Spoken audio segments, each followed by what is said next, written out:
E hoje, no podcast Mais Que Jurídico, estamos aqui com a honrosa presença do Dr. Jean Kleber Zamperlini, promotor experiente, um dos promotores que a gente pode dizer que a gente tem muito apreço, e não é pouco, não é muito, viu, doutor? Pela trajetória de vida, pelo tempo que o senhor está na região, a gente sabe que o senhor gosta da região do entorno, gosta de Lusiânia, gosta de Valparaíso. Lusiânia, morou em Lusiânia, hoje mora em Brasília. Então, é um prazer para a gente, doutor. E aí eu vou falar um pouquinho da sua história no direito, né? É formado em Direito pela Universidade Estadual de Londrina, se formou em 2002, foi aprovado no concurso para ingresso no Ministério Público do Estado de Goiás no ano de 2006. Iniciou sua trajetória profissional como promotor substituto em Valparaíso. Como promotor de justiça vitalício, exerceu a função na comarca de Posse, Planaltina de Goiás, e desde 11 de janeiro de 2012 é titular da 9ª Promotoria de Lusiânia. Também está na promotoria com atuação criminal nos crimes em geral de roubos, tráficos, furtos, exceto crimes dolosos contra a vida e violência doméstica. Doutor, é uma honra. E o senhor podia contar para a gente o porquê de ter se tornado promotor de justiça e também por que escolheu a carreira do direito? Tá. Primeiramente, obrigado pelo convite, né? É uma honra estar aqui participando, principalmente que eu sempre gostei muito principalmente da fase que eu fui estudante, né? Demorei um pouco para gostar de direito, eu lembro que os 3 primeiros anos para mim foram muito difíceis, né? Mas na verdade, assim, foi uma escolha, basicamente aquela escolha que a gente sempre faz, né? Não tem nada para fazer, vai fazer direito, né? Basicamente era isso. Eu tinha um sonho na minha vida que era ser engenheiro químico, porque na escola eu sempre fui muito bom em química. Era a minha matéria que eu tinha, assim, uma facilidade muito grande. E as curiosidades da vida. Quando a minha mãe é muito católica, né? Na época que o Papa veio em 97, o Papa João Paulo II, né? Sim. No Rio de Janeiro, a minha mãe foi uma das ministras lá que foi junto com o padre, meu pai também, foram lá para o Rio de Janeiro, e ela ficou hospedada na casa de um engenheiro químico da Shell, se eu não me engano. E aí ela voltou falando, ficaram amigos e tal, e aí eu falei, é isso mesmo que eu quero. Mas aí chegou na hora de fazer a escolha, acabei fazendo aquela escolha que todo mundo faz. Mas assim, não tenho ninguém, meu pai e minha mãe são semi-alfabetizados, meu pai estudou só até a 4ª série, minha mãe também, né? Então, não tem ninguém na família que é... Minto, a minha irmã mais velha, que fazia direito, então foi mais ou menos nesse sentido, né? Uma família muito grande, nós somos 5 irmãos. Eu tinha uma irmã que é a mais velha, que é da área de educação, e a outra, minha irmã mais velha, que é médica, né? Mas medicina não é muito a minha, então eu acabei indo pro direito. Mas como eu disse, os 3 primeiros anos foram muito difíceis para mim, porque assim, aí do 4º para frente que a coisa começou, vamos dizer assim, engrenar um pouco mais, né? Que eu comecei a pegar um pouco mais de gosto pela carreira, né? E hoje atuando na promotoria, e desde o início, o senhor já pegou muitos desafios? Parece que o senhor... antes aqui, o senhor disse que já chegou lá no Valparaíso, já no meio de um tiroteio, né? O senhor pode falar sobre isso? Olha, assim, o que acontece? Quando a gente entrou em 2007, foi um dos períodos mais críticos do Ministério Público em termos de membros, né? De colegas. Eu lembro que quando eu estava no curso de formação, o procurador-geral da época, que hoje é até desembargador, doutor Eduardo Abdon, ele falava uma coisa pra gente, ele falava o seguinte, olha, eu tenho 12 promotores substitutos e tenho 13 promotoras grávidas, assim, a conta não fecha, além das outras promotorias que estavam sem promotores. Então, assim, era uma loucura. E aí, então, a gente foi para esse desafio lá no Valparaíso. Um dos motivos que eu vim para cá foi porque a minha irmã, que é médica, já morava aqui, então, pelo menos eu tinha um local para ficar, para me adaptar, porque... A gente também não tem vínculo nenhum com o estado de Goiás, nada. Eu não tenho, minha família não tem nenhum parente, nada. Veio de São Paulo mesmo? Veio de São Paulo, eu sou do interior de São Paulo, então a gente não tem. Então a minha irmã já tinha vindo para cá fazer residência médica, acabou casando aqui, veio fazer residência, casou, ficou aqui, está aqui até hoje. Então um dos motivos que eu escolhi Valparaíso na época foi por causa dessa situação. E aí eu lembro, assim, uma das cenas que me marcou muito, que eu entrei no Ministério Público, aquele prédio, não sei se vocês já pegaram, sim, aquele prédio antigo, né? Sim, do lado onde hoje é a feira permanente. A feira permanente, né? Aí eu subi as escadas assim, né? E em cima da minha mesa tinha uns uns 40, 50 processos, assim, que eu não conseguia nem sentar, né? E aí eu falei lá para minha secretária, a secretária lá falou, faz o seguinte, só deixa os presos e depois que eu vou, assim, vou fazer os presos primeiro, né? Porque eu tava...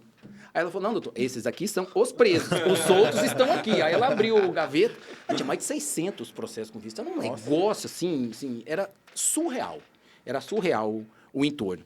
Por isso que aqui era uma terra que ninguém queria vir, né? Então, de lá para cá, principalmente com o doutor Eduardo, houve primeiro a elevação das entrâncias, a reestruturação praticamente de todas as promotorias, todas. A única que tinha um pouco mais de estrutura sempre foi, né?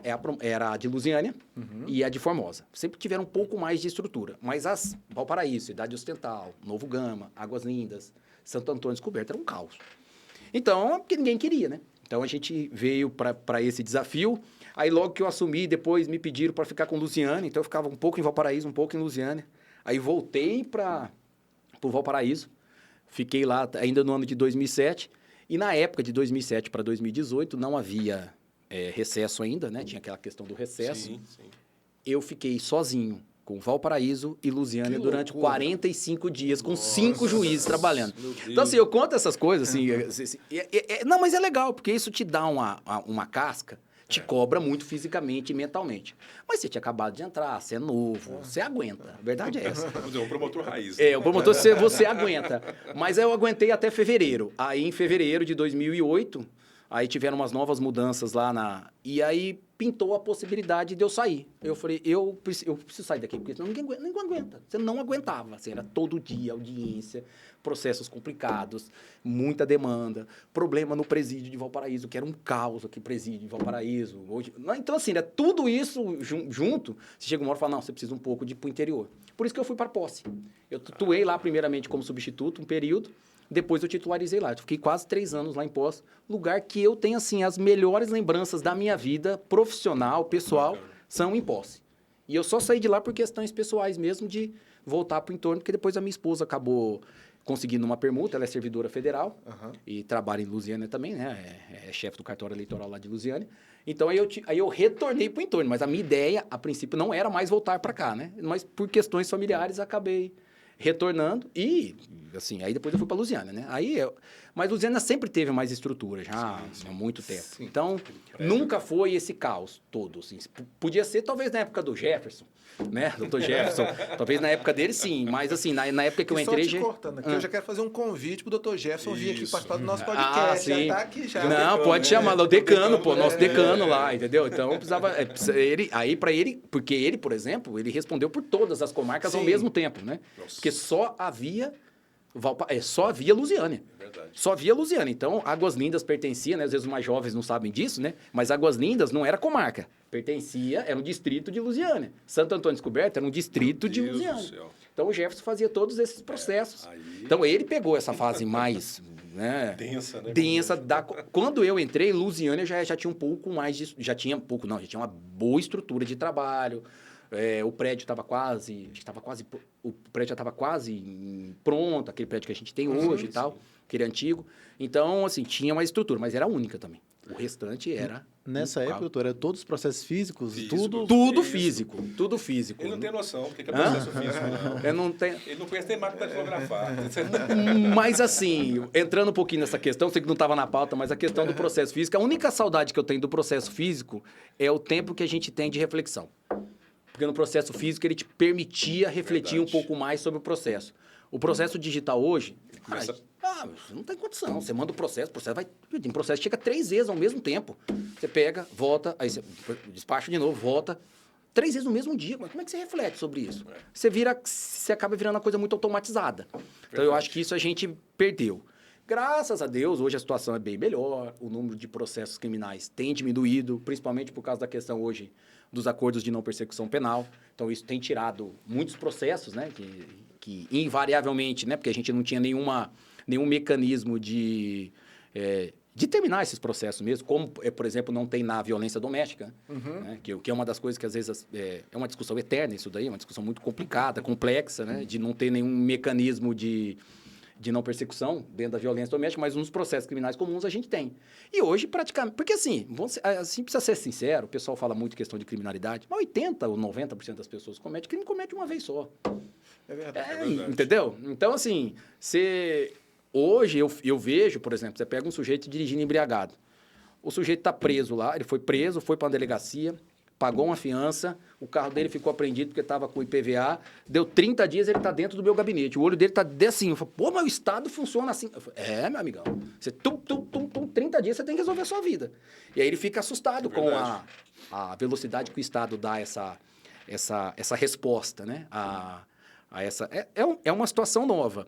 E tem sido muito exitoso na situação de... Porque não evita, raramente a gente pega uma pessoa que faz um acordo de não persecução penal e ela retorna. É muito raro. É muito Até porque o SUS é pouquíssimo. muito grande, né? O SUS é muito O grande. SUS é muito grande, ele percebe que o Estado funciona, né? O Estado, eu falo todo mundo, né? Polícia militar que prendeu, a Polícia Civil, a gente, o Judiciário, tudo muito rápido, né?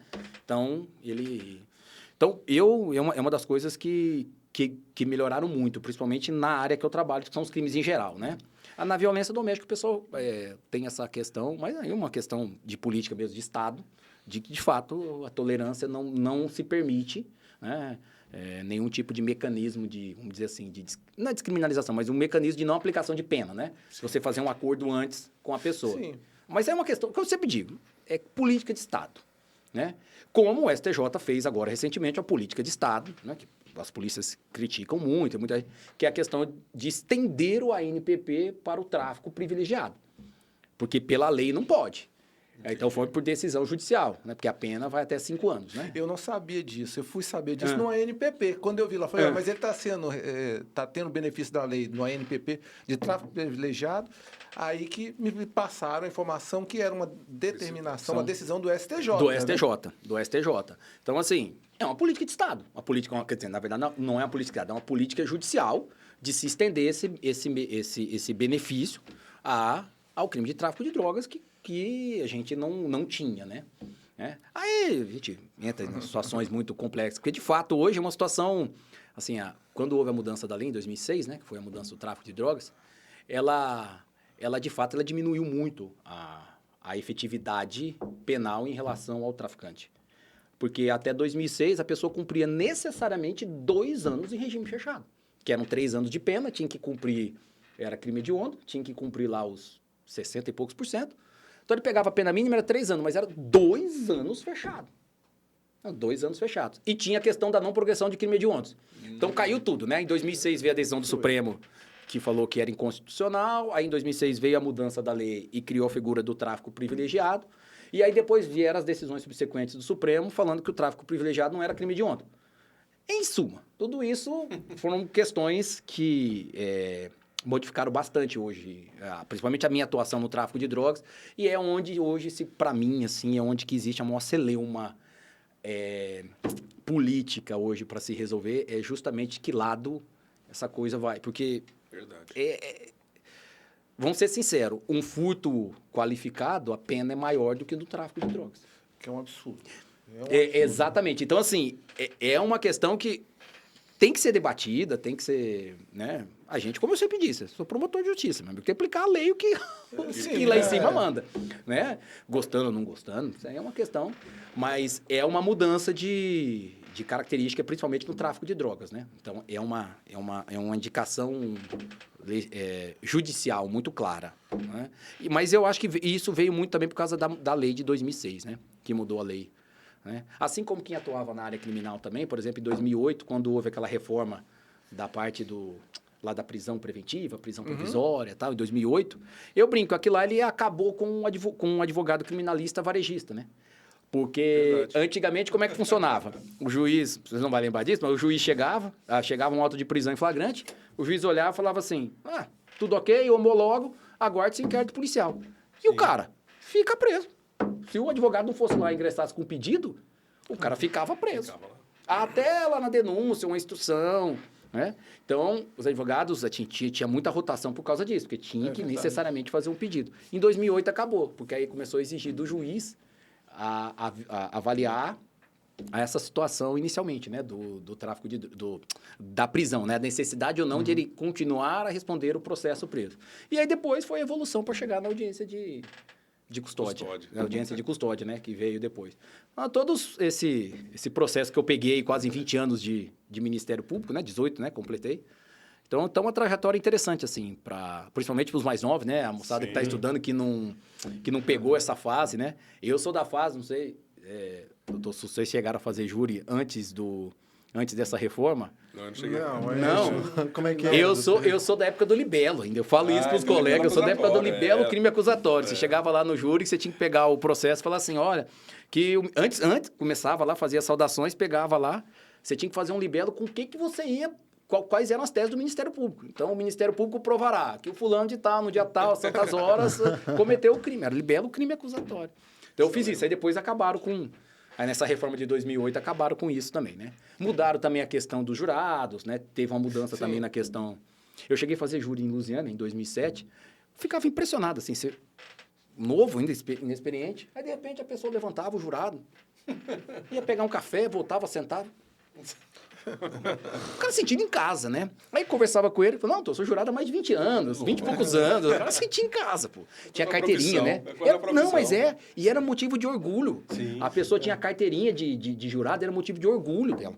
Que ela tinha, que ela guardava, né? Era como se fosse assim, ó, pô, eu tô prestando a minha função como cidadão, entendeu? O senhor entende que durante esse período que veio se reformando, foi para melhor ou foi para pior, assim, no sentido de afrouxamento, no sentido de ter uma rigidez maior do Estado em relação à atuação para combater esses crimes? Excelente pergunta. Eu acho o seguinte, em relação ao tráfico de drogas, eu não tenho nenhuma dúvida, por tudo isso que eu já disse, que houve, de fato, um afrouxamento. Né? Uma questão de política de Estado, de entender que não era o caso, que na grande maioria das vezes esses são pequenos traficantes, que colocá-lo dentro de uma cadeia, de fato, você poderia levá-lo a criar exército aí para organizações criminosas. Então, foi uma política de Estado em relação ao tráfico de drogas. Por outro lado, em relação aos crimes patrimoniais, principalmente o roubo, o que se viu de 20 anos para cá, meu amigo, desculpa o termo, o Estado entrou de sola. Entrou de sola mesmo, principalmente para acabar com esse tipo de situação, o roubo. Então, eu sempre digo hoje que, às vezes, o crime de roubo, ele é, às vezes, até pior, sob o ponto de vista de pena, dependendo como o roubo é praticado, do que um homicídio simples. É verdade. Ele, às vezes, é pior do que um estupro. Né? Recentemente, nós tivemos um caso muito triste lá em Lusiana, de uma moça que foi roubada e estuprada.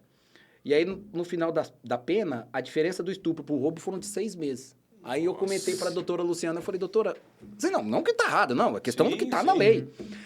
Aí ela, juíza, né, eu estava conversando com ela, ela falou, pois é, doutor, esse negócio é complicado, né? Você não quiser explicar para uma mulher que, às vezes, o cara gastou 30 segundos, nem isso, roubo, passa o celular, levou, óbvio, você tem aquele susto, tudo. Mas isso nem se compara do que é um estupro para uma mulher. Você não faz nem a vítima assim, entendeu? E a diferença de pena é isso daqui. Então, em relação aos crimes patrimoniais, eu vi, né? E só está piorando. Agora tem um monte de projeto aí para aumentar a pena, de não sei o quê. Agora eles vão mudar agora, né? Parece que foi para sanção um projeto de lei para aumentar os crimes sexuais. Mas eu não sei se mexe mais só contra criança e adolescente. Eu não sei se mexe nesse tipo de estupro, por exemplo, que era cometido contra maior de idade. Então, não sei se houve mudança, eu não vi ainda. Mas, então, para algumas coisas, eu acho que houve um afrouxamento, para outras... E veio também a questão do ANPP, que foi ótimo.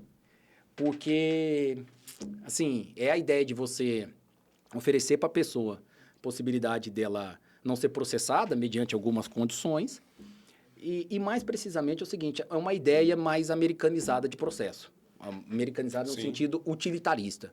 Ou seja, não tem condição, sob o ponto de vista funcional, lógico, financeiro, de todo o bendito crime que é cometido, você colocar a polícia, investigar, processar, colocar advogado, chegar no final. Não tem condição. Assim, é humanamente impossível, financeiramente falando. Entendeu? O gasto é muito alto. Então, é um benefício que você dá para a pessoa que reconhece a prática do crime, confessa e recebe um benefício. Fala, você não vai ser processado, só que durante 5 anos você não tem direito a essa nova condição.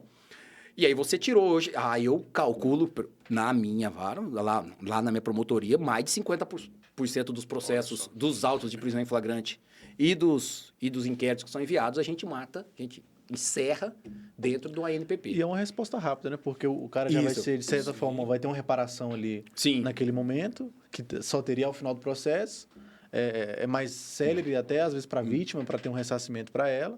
E o cara não vai ter um tipo de repercussão criminal na vida dele em razão de um único fato delituoso, né? E a comunidade, muitas vezes, também é beneficiada. Beneficiada. Com os acordos. Né? Vocês me permitiram? O primeiro ANPP que eu fiz em Lusiânia, primeiro que eu fiz, era de um rapaz que deu um cavalo de pau ali na... Como é que chama? Ali na avenida principal de Lusiânia, em frente ao ginásio. Ali é a... Oi, gente. A de Lusiânia, a principal ali, onde tem lá os bares, lanchonetes, lá, como é que chama? Aquela que vai pro ginásio. Que vai pro ginásio? Que vai pro Justiça Federal? Aquela que vai pro Isso, da Justiça Federal. Como é que chama aquela avenida ali? Neilo... Não, a Neilo Rolim é do... Ô, gente, esqueci o nome. Fugiu o nome. Bom, e fugiu também. Um pouco ali pra cima da Justiça Federal, onde abre ali o ginásio, né? Sim. Acho que ele deu um cavalo de pau, ele perdeu o controle do carro, ele subiu e pegou um carrinho de lanche ali, um lanche de uma senhora. Assim, graças a Deus não teve prejuízos... Eu lembro dessa história. Físicos, né? E só materiais, né? E aí, quando nós marcamos o primeiro ANPP, aí eu... Na época, estava aprendendo ainda como é que se faz e tal. Aí eu falei com a secretária lá, a minha, falei... Gabi, você falou com a vítima? Pô, doutor, esquecemos, tal, não sei o quê. Não, liga lá pra ela, chama ela lá, tal, não sei o quê. Aí, ela falou que podia vir, ela veio pra promotoria, esperei o rapaz lá, tal. Aí eu chamei pra ela, aí começamos a conversar, ele do lado. Ela falou, não, doutor, não quero nada com ele, só quero que ele me pague o prejuízo. Falei, quanto foi seu prejuízo? Foi R$2.000. Falei, então você vai pagar o prejuízo para ela para resolver esse processo. Ele falou, não, então tá bom. Aí o advogado concordou tudo. Ela saiu numa felicidade, a senhora, de lá, e 2 meses depois ele comprovou direitinho que pagou o prejuízo que ela teve. Saiu numa felicidade, que eu nunca... Esse foi o primeiro que eu fiz em Lusiânia. E aí depois a gente começou a falar assim, mas resolveu o problema. Resolveu, ele pagou, ele ficou também, de certa forma, satisfeito de ter resolvido o problema que ele causou. Ele entende... O fato criminoso que ele praticou, e entende também que o caso dele não era um caso, por exemplo, para ser julgado, ser condenado, ser preso e levar, ainda que fosse um regime aberto. Vamos imaginar assim, né? Que seria o caso, né? Que seria um crime de trânsito. Mas então, assim, e tudo foi muito rápido. Então, foi ele que teve a resposta rápida, a senhora que teve a indenização rápida. Então, assim, todo mundo saiu satisfeito. Foi o primeiro que eu fiz, assim, e me marcou muito isso. Porque eu falei, cara, que bacana. De fato, é um mecanismo que funciona.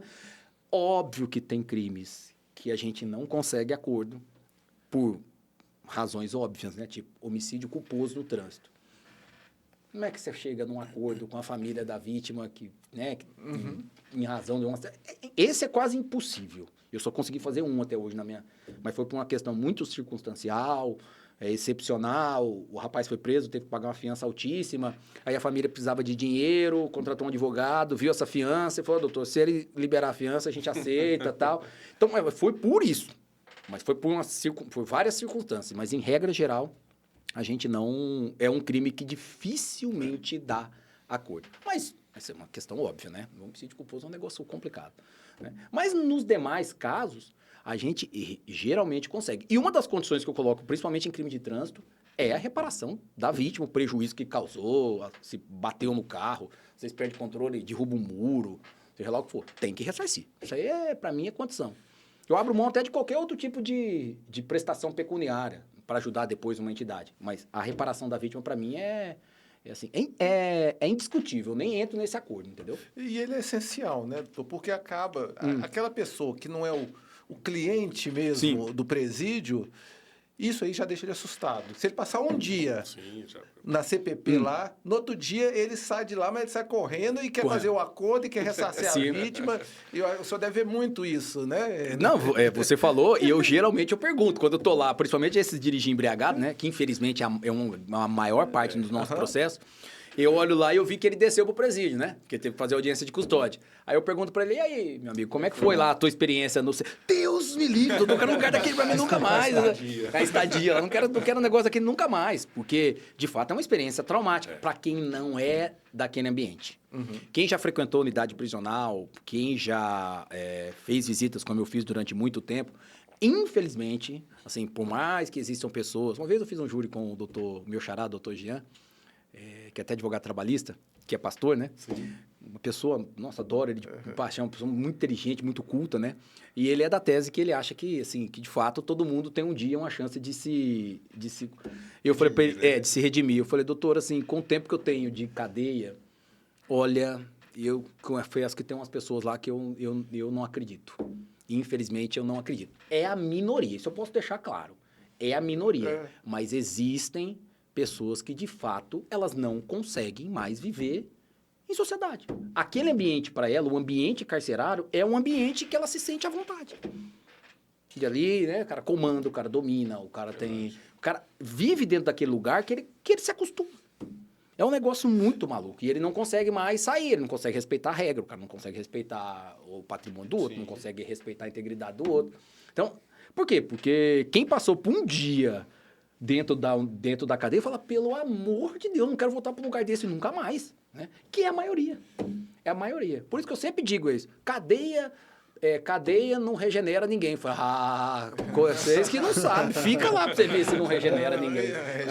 Regenera. Agora, isso que eu falo, existe. Eu acho. Um dia a gente fez um júri lá, a gente ficou conversando muito sobre isso. Falei, não, doutor, porque eu acredito e tal. Eu falei, não, doutor, eu acho muito bacana essa posição. Mas eu, no meu dia a dia, de estar dentro de cadeias, visitando, conversando com agente prisional, conversando, às vezes, com policial militar, fala, doutor, tem gente que não tem o que fazer. É impressionante. Mas isso eu posso deixar claro, isso é a minoria. É a minoria da minoria da minoria da minoria. A maioria, de fato, se você oferecer alguma coisa, criar uma opção para ele, né? As políticas públicas que não tem. Esse dia eu estava conversando. Engraçado que até a Polícia Militar já mudou um pouco a concepção. Esse dia eu fiz uma reunião lá com o comandante lá do batalhão, junto com outros policiais militares. Eles têm alguns presos que trabalham dentro do batalhão, né? Sim.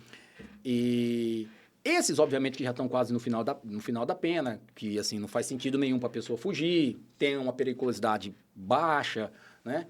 E aí um dos presos falou uma coisa lá para policial, a Kathleen, ela contou isso para mim, me marcou muito. Ela falou, doutor, eu estava lá, eles estavam lá trabalhando, e aí um deles falou para mim, falou assim, ele me chama de doutor, falou, doutora, uma das coisas bacanas da gente trabalhar é que as pessoas passam aqui e falam bom dia. Olha a loucura que a gente perde de noção. Pro preso, às vezes o cara tem, sei lá, ideia de ter milhões de coisas. Pro preso, a única coisa que ele queria é que alguém passasse lá e falasse bom dia para ele. Que ele já ganhou. Então, assim, para ele, já era gratificante ele voltar, vamos dizer assim, à sociedade. Voltar, de fato, a ser reconhecido, de as pessoas olharem para ele. Então, assim, agora, tem que ter política de Estado. E eu confesso que eu não sei por que o Estado brasileiro é tão... omisso e relutante em possibilitar essas pessoas para voltar a trabalhar, voltar a ter dignidade. Assim, eu não sei. Sinceramente, eu não consigo compreender. Qualquer um que trabalha dentro da unidade prisional hoje, que tem uma cabeça, fala a mesma coisa. Fala, não é possível, você não tem o cara trabalhar, para o cara tirar um pouco ficar aqui dentro desse local, entendeu? Ter um pouco mais de dignidade, trabalhar. Oferecer a ele uma oportunidade que muitas vezes quem vai oferecer depois é só o crime organizado. Isso que eu ia falar, lá dentro que ele acaba... Exatamente. E é lá dentro, acaba... E muitas vezes, assim, né? Justificando, não. Não é que ele queira. Às vezes a situação é necessidade. E eu nunca passei fome, né? Eu sempre digo isso, eu nunca passei fome. Então, assim, eu não sei se eu passasse fome, o que me levaria a fazer, né?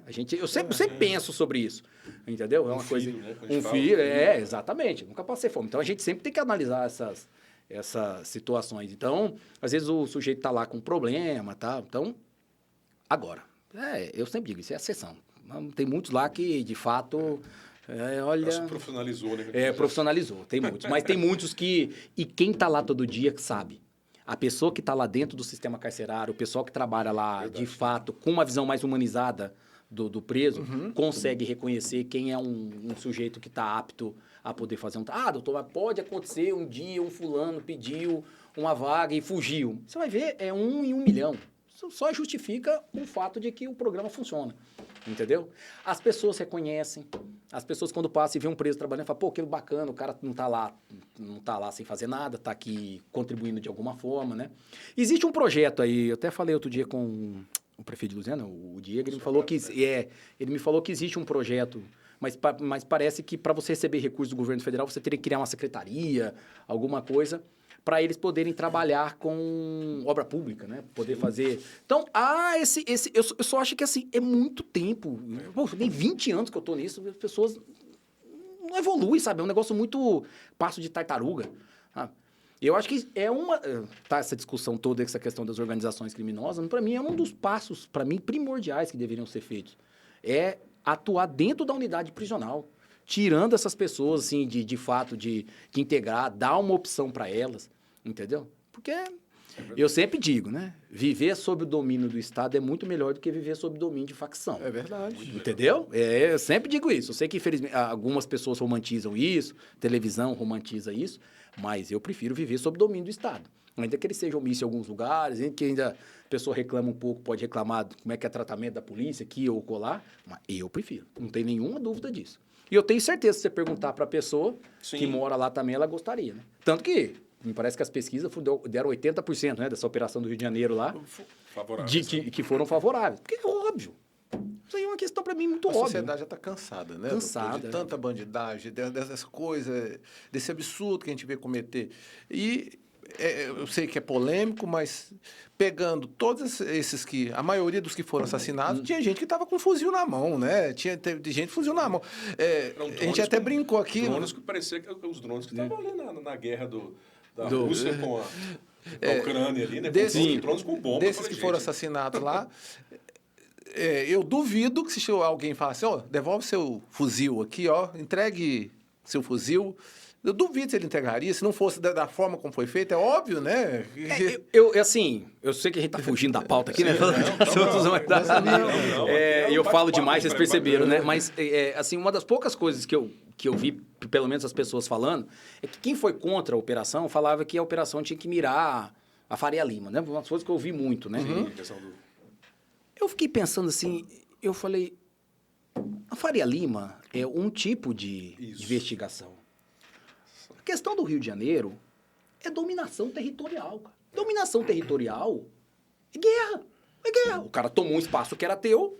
Não é assim que funciona? Princípio lá, a gente estuda em guerra, né? O cara tomou um espaço que era teu, você vai lá e tenta retomar. Às vezes, no diálogo, resolve. Né? Um tratado, alguma coisa, né? Entre países, você senta lá, resolve. Não, te dou isso daqui, você me dá esse daqui, você me dá... O que é a questão da Ucrânia com a Rússia? Espaço terrestre. Os caras, a Rússia que acha que é dela, a Ucrânia fala que é dela. É isso. E o que é? Guerra. Então, assim, não tem como você retomar espaço territorial se o diálogo não resolve, e óbvio que não resolve, porque a situação é muito mais complexa do que uma guerra, porque numa guerra você sabe quem é teu inimigo. O teu inimigo é seu irmão, cara. O inimigo ali é um brasileiro como qualquer um de nós, entendeu? É um brasileiro que enveredou pro caminho do crime, mas é um brasileiro como nós. Não é um estrangeiro, não fala outra língua, não quer... Nada. Ele é um brasileiro. Então, o que deixa a coisa muito mais complexa. Assim, e as pessoas tentam reduzir isso. Deve ser um processo... Assim, eu nunca trabalhei no Rio de Janeiro, fui lá 2 vezes. Assim, eu imagino a complexidade que deve ser lidar com essa situação. Não só para as forças de segurança, para os promotores que atuam, para os defensores públicos, para os juízes. É muito difícil. Assim, eu imagino o grau de complexidade que seja... essa problemática ali daquela questão dos morros. Eu nem me atrevo a falar muito mais, porque, assim, de fato, eu não sei. Mas a única coisa que eu imagino, que eu fico pensando, assim, isso aqui é questão territorial, meu amigo. Para eu tomar o território do outro, é incursão, não tem o que fazer. Né? E eu acho que uma coisa não exclui a outra. Né? Ah, mas o tráfico continua lá. E se você for na Faria Lima amanhã fazer, o tráfico também vai continuar lá. Então, a questão é que, assim... A pessoa acha o quê? Que numa operação ela vai resolver o problema? Não. Você acha que uma operação da Polícia Federal, uma operação dessa vai resolver o problema do... Óbvio que não vai. Isso é uma questão de anos e anos. Né? Quem assistiu o filme Na Cidade de Deus, né? Que conta aquela... Quantos anos que aquilo for devagarzinho, você vai tomando e vai indo. Até que você perde, de fato, o controle da situação. Até que você perde, mas assim, não é do dia para a noite. E para você retomar esse controle, também não é do dia para a noite. Não é do dia para a noite. Na experiência do doutor, o senhor já se deparou com algum caso de periculosidade nesse sentido, de uma organização criminosa, em algum processo que o senhor já atuou, que teve esse grau de risco muito grande? O processo mais difícil que eu trabalhei em termos de organização criminosa foi no Valparaíso como substituto.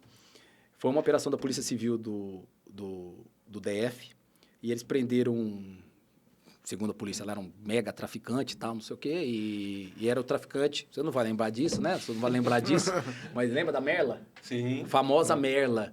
A Merla é um, tipo, é pré-crack, né? É um pré-crack, né? O crack veio depois, né? Eram umas latinhas, é um subproduto da cocaína.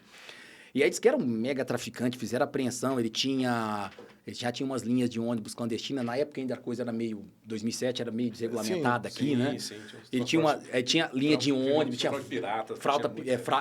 isso. E aí houve apreensão de ônibus, houve apreensão, e aí foi um processo complicado, assim, na época.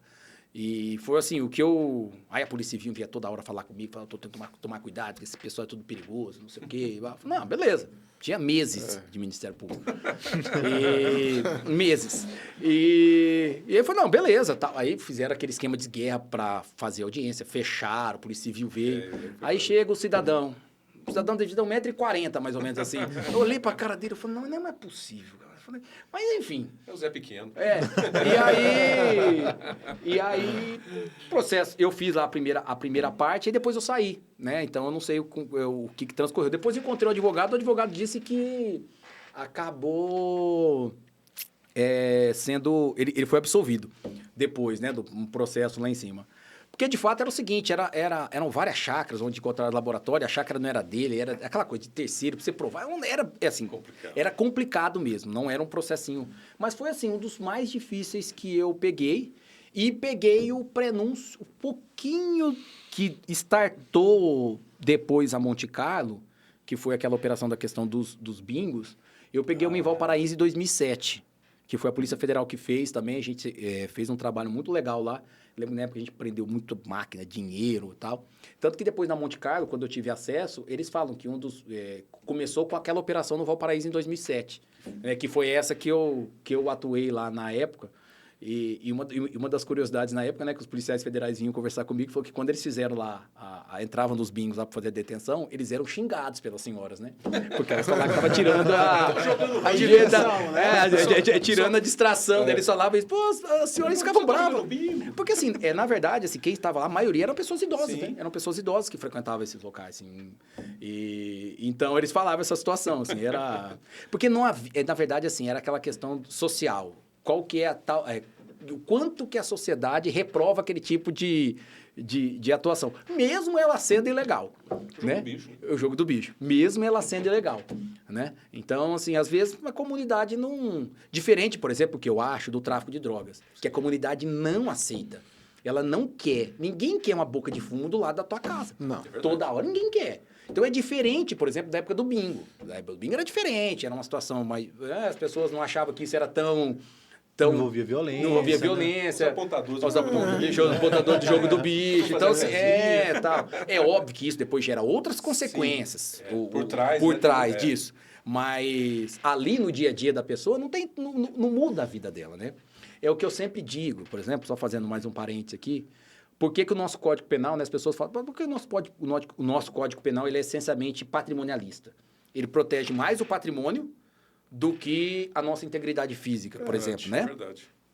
Aí eu sempre digo o seguinte, se você chegar na sua casa hoje, você pode morar onde for, num prédio, num condomínio, se você chegar lá e teu vizinho, por acaso, acabou de cometer um homicídio, infelizmente ainda é muito comum hoje, sei lá, crise de ciúme, matou a mulher. Você chega lá, tá polícia, tá toda aquela situação toda, obviamente você vai ficar triste, você vai ficar consternado, mas a tua vida não muda absolutamente nada. Nada. O que vai mudar a sua vida? O mesmo homicídio tendo ocorrido na parede do seu lado. Porque aquilo não te envolve.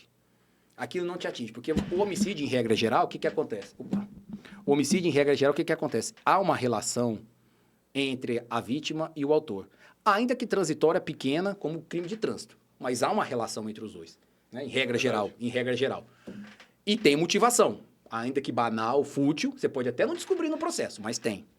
O roubo é diferente.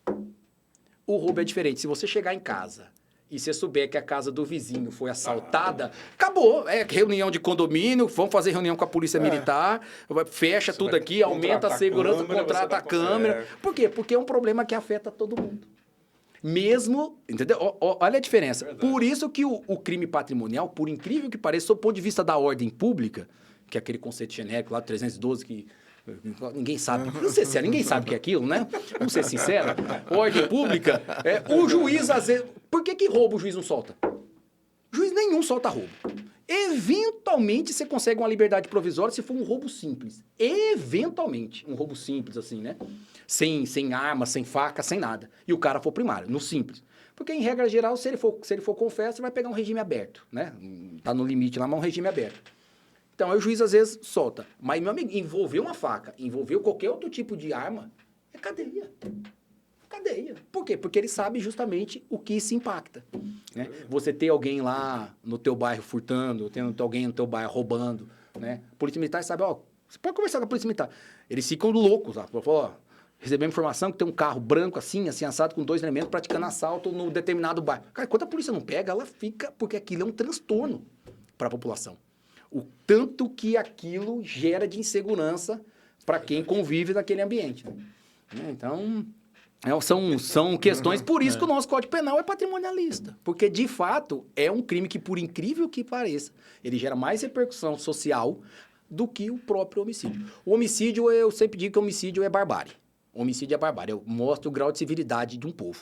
Né? O nosso ainda está longe do ideal. Melhorou muito, mas está longe. Né? Lusiânia chegou a ter 170 e poucos homicídios no ano. Uma coisa assim... 170. Hoje, a última vez que eu assisti esse ano, estava em 34. 30. Eu acho ainda muito homicídio. Assim, particularmente. Ainda é muito. Mas você falar, doutor, mas perto do que era... Não, melhorou absurdamente. Né? Então, é porque os órgãos medem o grau de violência de um país pelo homicídio, né? Verdade. É pelo homicídio. Hã? É pelo homicídio. Mas o homicídio ele tem essa característica. Então, sim, se você não estiver envolvido em tráfico de drogas, né?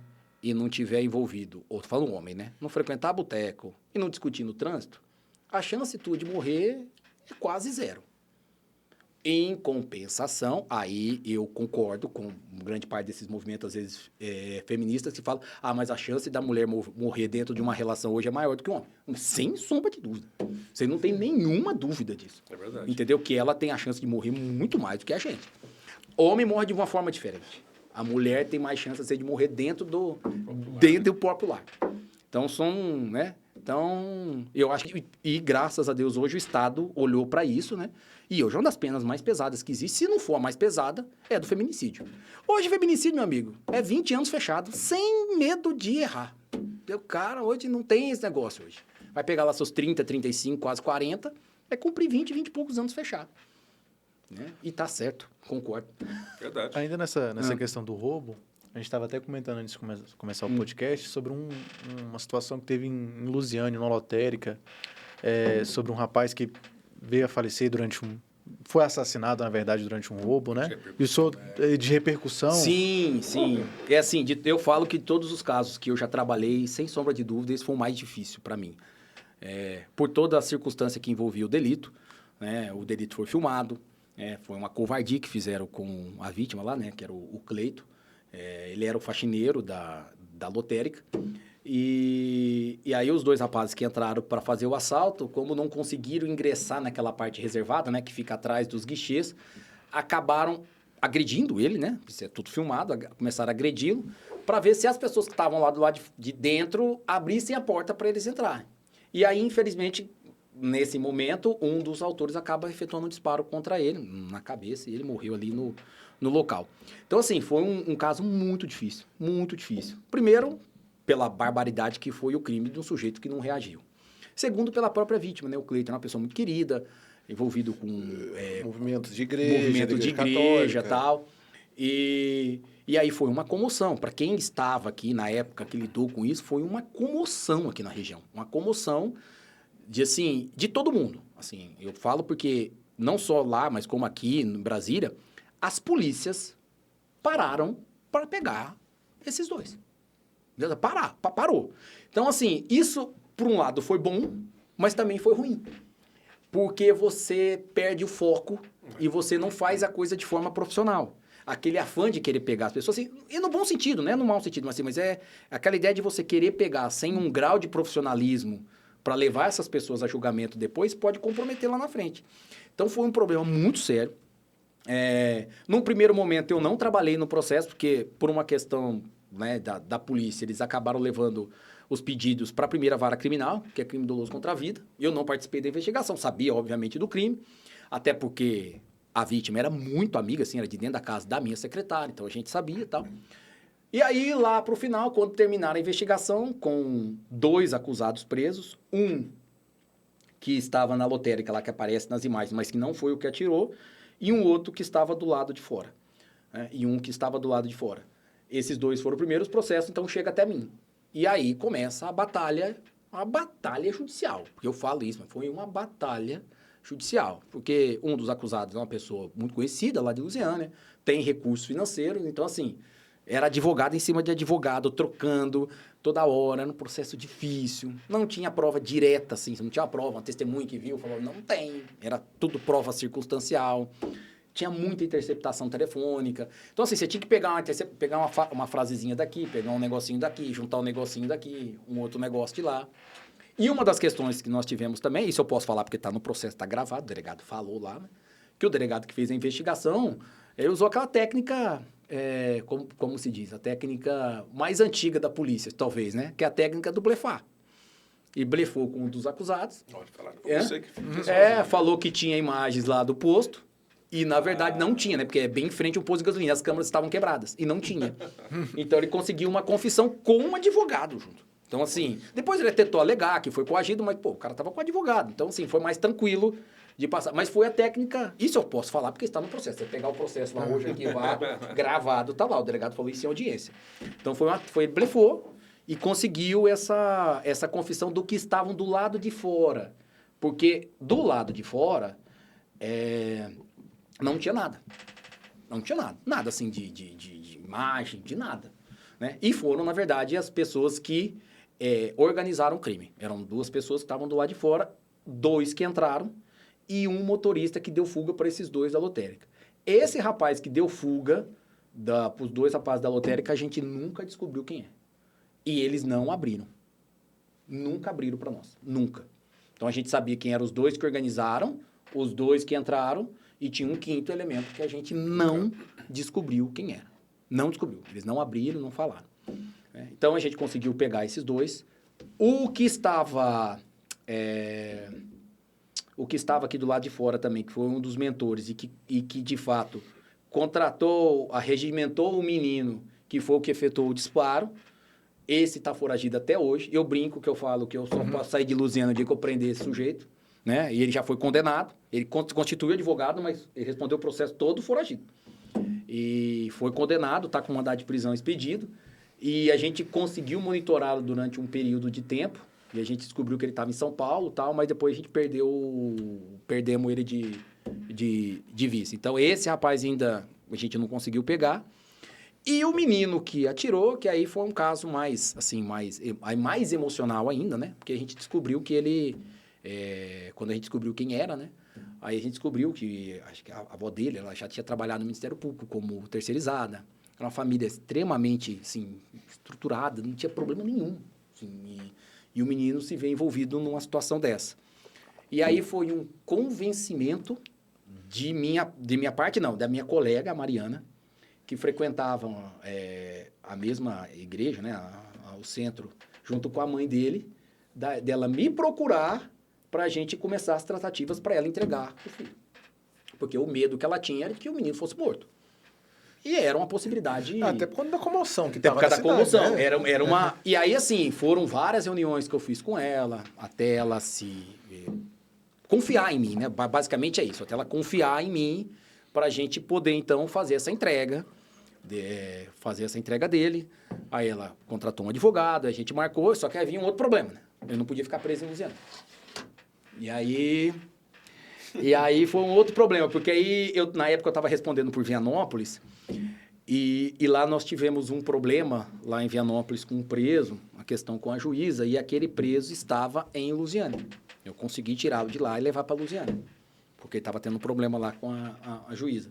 E aí chegou a hora, eu falei, doutor, agora eu estou precisando de uma vaga. Fazer uma permuta. E fazer uma permuta. E aí eu consegui levar esse preso, inclusive a entrega foi lá na promotoria de Vianópolis, foi lá, chegou com o advogado, com a mãe, tudo, se entregou, tudo bonitinho. O sistema prisional veio e levou. Confessou o crime, confessou a participação. E um dos argumentos que eu usei para a mãe, falei, ele tinha 18 anos na época. Falei, mãe, ele vai ter uma vida depois. Ele vai ter uma vida depois. Ele vai cumprir, sei lá, seus 12, 13 anos fechados, mas ele tem 18 anos. Ele tem vida depois, entendeu? Não vai passar... Aqui não passa o resto da vida. E foi o que aconteceu. Hoje, se eu não me engano, foi 2014. Sabe que até a última vez eu fiquei pesquisando isso, eu não sei se ele está no aberto ou se ele conseguiu alguma remissão de pena, mas a princípio a progressão dele era para ser agora, 26, 25, 26 agora, ia ser para agora. E aí ele conseguiu, ele se entregou, confessou tudo direitinho, mas também não abriu quem era o motorista. Ele falou de todo mundo, mas não falou quem era o motorista. Eles nunca abriram em relação a esse motorista, esse quinto elemento. Esse a gente não sabe, até porque, como eu já disse, a gente não tinha imagem, não tinha placa do carro. Minto, o carro depois, se eu não me engano, eles botaram fogo no carro depois, se eu não me engano. Então, foi assim, um caso muito difícil. E assim, a audiência criminal foi muito tensa, porque eu tive que mostrar áudios, aí você tem que pressionar as pessoas que falaram no telefone, e a maioria eram pessoas que não tinham nada a ver com a história. Não tinha nada a ver com a história. Só eram familiares dos acusados, entendeu? Então, assim, é muito difícil você estar lá naquela função como promotor e às vezes você tem que tirar do cara coisa... E assim, o cara tá passando por tudo aquilo, já tá com o filho preso, já o mundo desabou na cabeça dele, ainda tem que passar por aquilo dentro da audiência. Então, assim, é muito difícil. As pessoas acham que é fácil, né? Assim, pro promotor, falar assim, pô, então, mas você chega lá, a rocha, testemunha, a rocha... Não é difícil, não, porque eu penso no cara também. Entendeu? Ele não tem nada a ver com aquilo. Nada. Mas o mundo desabou na cabeça dele no dia que o filho resolveu, infelizmente, cometer o crime. E, infelizmente, um desses rapazes, que não foi o que atirou, foi o outro, ele fugiu da cadeia, né? No CIS, uma época, ele conseguiu fugir numa fuga que teve. Graças a Deus, isso melhorou, a gente não tem. E depois ele se envolveu no outro latrocínio um caso também muito grave, só que esse já não fui eu que trabalhei, já foi a doutora Janaína, que foi o do Maru. Uhum. Foi esse menino da lotérica também. Olha só. Não o que atirou, o outro, porque tinham dois, né? Só um atirou. O caso do Maru também teve uma grande repercussão. Teve uma grande repercussão. Mas esse eu já não fui eu que atuei, já foi a doutora Janaína, né? Mas uma das características foi justamente esse menino estava envolvido de novo lá no caso do Maru. Mas esse da lotérica, assim, foi muito pesado. Assim, muito, muito pesado. Mas eu acho que muito por causa disso. Da questão da vítima, quem ela era, né? Por tudo que ela representava, por ser querida. E o modo filmado, né? A covardia. A covardia, né? Que foi totalmente... Eu lembro que meu cunhado, na época, morava aqui, agora ele mora em São Paulo. Ele falou, cara, ele trabalha numa empresa que não tem nada a ver, empresa de mexe com questão política, não tem nada a ver com jurídico. Ele falou, o dono aqui falou que você precisar, e ele falou que você que tá lidando, ele falou que você precisar, nós estamos à disposição para ajudar. Mas assim, a pessoa quer ajudar de alguma forma, porque todo mundo ficou revoltado com aquilo, todo mundo ficou revoltado. Foi muito revoltante. Assim, então, foi um processo muito difícil para todo mundo. Para todo mundo. Vocês me permitem contar mais uma questão? Sim, claro. Desse caso especificamente, esse rapaz oh, meu Deus. Esse rapaz que não atirou, mas estava lá, né? Que foi que depois se envolveu lá também no latrocínio do Maru. Ele tinha foragido para Minas Gerais, tinha a questão do grampo, as pessoas sabiam onde que eles estavam, e uma policial civil conseguiu, assim, um trabalho extraordinário. Parece que ela identificou onde que ele estava, chegou no local, se passou por uma pessoa de igreja, tá? Percebeu que as pessoas eram muito religiosas, e ela era mesmo, de fato, muito religiosa, começou a conversar com acho que era a tia dele, onde ele estava escondido lá, e vai daqui, vai de lá, vai daqui, vai de lá, vai daqui, vai de lá, vai daqui, vai de lá, até que aí ela perguntou, você não tá com nenhum sobrinho aí? A gente ficou sabendo que tem um sobrinho aí e tal. Não, ele não tá aqui não, ele tá lá na chácara, não sei da onde, lá, não sei o quê, aí os caras foram lá e conseguiram pegar. Então, assim, às vezes... você precisa disso. O trabalho policial é isso. O trabalho policial é isso. É feeling, né? É o feeling, né? De todo mundo que... É o policial que deu a cabeçada, é a policial que conseguiu fazer a detenção dele, porque às vezes ela podia chegar lá, tá te dando uma herb aqui, um lugar... Cara, mas se você não tiver alguém que te indique direitinho onde você vai, você não consegue chegar até, né? Então foi assim, foi um dos que... sem sombra de dúvida, foi o mais difícil que eu já trabalhei na minha vida, assim, por tudo isso, né? Tudo isso que envolveu... Pessoalmente, psicologicamente, processo difícil. Não era um processo fácil. Não era um processo assim que você tinha aquele monte de prova e tal, né? Em Vianópolis nós tivemos um caso muito sério lá. Mas esse eu falo mais tranquilo no sentido, era um feminicídio também. E um dos autores era filho do cara mais rico da cidade. E aí, lá já foi o contrário. Porque aí a polícia, por questões lá, não conseguia investigar direito. E a gente pegou o inquérito e, paralelamente ao inquérito, nós instalamos um PIC. E aí, denunciamos com o que a gente tinha e nós começamos a investigar paralelo o crime. E aí, eu falo para todo mundo, no dia do júri, eu falei isso, eu falei, pode ter processo igual, mas melhor que esse daqui, eu tenho nenhuma dúvida que não existe. O que nós fizemos aqui trabalho lá, eu e o doutor Julimar, e depois o doutor Lucas, que assumiu, assim, de investigação de homicídio, eu nunca tinha feito isso na minha vida. Porque, o promotor investigando homicídio, mas foi um processo de homicídio, de pegar, de reconstituição de crime, de buscar câmera de segurança, de fazer busca e apreensão em um monte de lugar, fizemos questão de quebra de sigilo de telefone, de descobrir com quem que o cara falou, pegar essas pessoas e ouvi-las todas. Aí a pessoa pega em mentira, você prender a pessoa por amigão. Não falei com o réu logo depois do crime. Falou, tá aqui, a ligação, você falou 6 minutos com ele. O que você falou com ele? Não falei. O que você falou com ele? Aí a gente montou a dinâmica, sabia a hora que o cara saiu da casa, a hora que ela morreu, quanto tempo ela ficou agonizando dentro da... Então, a gente tinha toda a cronologia do crime, assim... Tanto que no júri, até o juiz depois que fez o júri, a gente tava lá, assim, 1 hora, que ele entendeu o que era, né? Porque ele foi só para fazer o júri. Ele falou, não, gente, vamos acabar com isso aqui logo, vamos embora, porque já tá resolvido. Mas, assim, isso foi diferente, né? Isso foi aí nós que fizemos a investigação. Isso eu falo, assim, motivo de... Assim, não triste pelo fato, mas, assim, motivo de orgulho de trabalho mesmo, desse lá que nós fizemos em Vianópolis, porque nós fizemos a investigação. Então, foi, assim, um trabalho bem... E na época esse crime dele saiu na imprensa também, muito lá, desse de Vianópolis, né? E esse aí já foi uma dificuldade da polícia de investigar... Né, a questão do prazo. Então, no final das contas, o trabalho da polícia nos ajudou a gente ganhar um tempo durante o processo para poder fazer uma investigação melhor e depois lá na frente editar a denúncia. Então, foi ter bom a gente ter feito isso, né? E aí a gente correr, né? Mas cidadezinha pequena é uma outra característica, é diferente. Os meninos que trabalham lá conhecem todo mundo, aí consegue ir na casa de alguém, tem uma informaçãozinha, a gente vai lá buscar. É diferente. É diferente de você trabalhar numa cidade grande, aí você depende muito de trabalho policial. Gente, mas eu tô saindo da pauta aqui. Vocês estão... Aliás, está excelente, viu, doutor? Pode além do só que jurídico, é mais que jurídico. E, doutor, falando aqui, essa questão da descriminalização das drogas. Hoje mudou-se completamente o raciocínio. Isso é um entendimento supremo, a gente tem que respeitar. Mas como é que o senhor enxerga isso? Porque antigamente a pessoa que era pega como usuário, ela tinha uma penalidade menor, principalmente no uso da maconha. Hoje, se ela é pega, não acontece nada. Eu fiquei abismado e chocado no dia que teve uma audiência preliminar com aquele tanto de gente pego por posse e na audiência o conciliador, ele lendo lá. Isso virou motivo até de galhofa lá.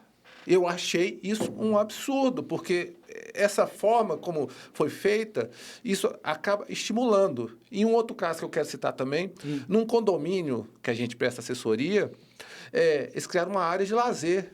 E o síndico foi eleito com essa pauta. Pessoal, vamos criar uma área de lazer aqui para a gente ter o cantinho do pensamento. Como é que o senhor enxerga isso tudo? Olha... acho que foi o ministro, se eu não me engano, posso estar até enganado, mas quem falou isso foi o ministro Pacheco.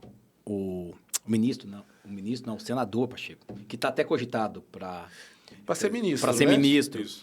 Ele falou uma coisa que eu concordo com ele claramente. Ele falou, se quem porta droga não comete crime, a minha pergunta é, e quem fornece a ele? Porque se aquilo que eu... É engraçado, porque assim, eu posso ter, mas como é que eu vou adquirir isso? Sim. Se ninguém pode me vender. É um negócio que, assim, foge um pouco do meu grau de raciocínio. Eu também concordo. Porque, eu posso ter pro meu consumo. Mas como é que eu vou ter? Como você vai chegar até ele? Como é que eu vou chegar até ele? Quem que vai me fornecer? O Estado? É o Estado que vai me fornecer? É um traficante? Mas o traficante não pode te vender, porque senão ele vai ser preso. Não, mas... Sabe, é uma coisa que não fecha a conta, né? E aí, isso pra mim foi problema da lei de 2006. Porque a lei de 2006, ela fez justamente isso. Ela já deu o start para essa decisão do Supremo. Porque ela, de fato, ela despenalizou, né? Ela não criou mais... Ela não descriminalizou, mas despenalizou. Porque ela só... Medidas... como é que é? Advertências. Eu já atuei no juizado, né, nesse período. Eu me recusava, como promotor de justiça, chegar pro cidadão e falar, amigão, sabe o que é o seguinte? Você não pode usar a maconha porque a maconha faz mal pra você. Ou você não pode ficar cheirando cocaína. Porque... pelo amor de Deus. Só que me faltava pra olhar pra cara do marmanjo pra ficar lá dando sermão pra ele lá, né? Esses dias me convocaram pra uma audiência admonitória, justamente uma situação dessa, aí o policial militar, o sargento lá, falando sobre... Ele percebeu que eram pessoas há mais de 50 anos, aí até o escrevente lá, né, o pessoal do cartório, e aí ele falou assim, mas doutor, hoje o senhor resumiu mais essa palestra aí, né, na audiência admonitória, ele falou, não, porque tudo que eu observei, essas pessoas têm mais de 50 anos, o que eu vou mudar com o que eu vou trazer para eles? Exatamente, assim, não faz sentido. Então, eu sou da tese seguinte, se você descriminalizou, se você despenalizou a ponto da pessoa ter, você tem que criar mecanismo para aquela pessoa ter acesso. Isso para mim é óbvio. Como é que ela vai ter acesso a isso? É o Estado que vai fornecer? Você vai liberar que se venda? Então, você criou um negócio que a conta não fecha. É meio ilógico, né? Se eu não me engano, foi o ministro... Quando veio a decisão do Supremo, o senador Pacheco falou isso, né? E eu falei, eu concordo com ele. Ele falou, isso não, assim, no fundo, cabe ao Supremo fazer isso, no meu entendimento, né? E eu acho que quem tinha que fazer isso é o Congresso. Mas o Congresso é muito lento, o Congresso demora, Paciência. Porque isso é uma questão, assim, não é uma questão tão simples para ser resolvida numa questão judicial. Se fosse um entendimento sobre progressão de regime, outra coisa, ok. Mas entrar num assunto desse tão delicado, né? É igual essa questão do aborto também. Para mim é muito delicada essa questão ser decidida sob o ponto de vista, sob ótica judicial. E eu acho, entendeu? Tem que ser... doutor, mas o Congresso demora. Mas tem que demorar mesmo. Mas tem que demorar, porque não é uma coisa fácil. Não é uma decisão que você toma, assim, de uma hora para outra. Quanto tempo o Congresso demorou para reconhecer o divórcio? Sim. Foi o quê? 50, 60 anos? Foi isso? Ou mais, né?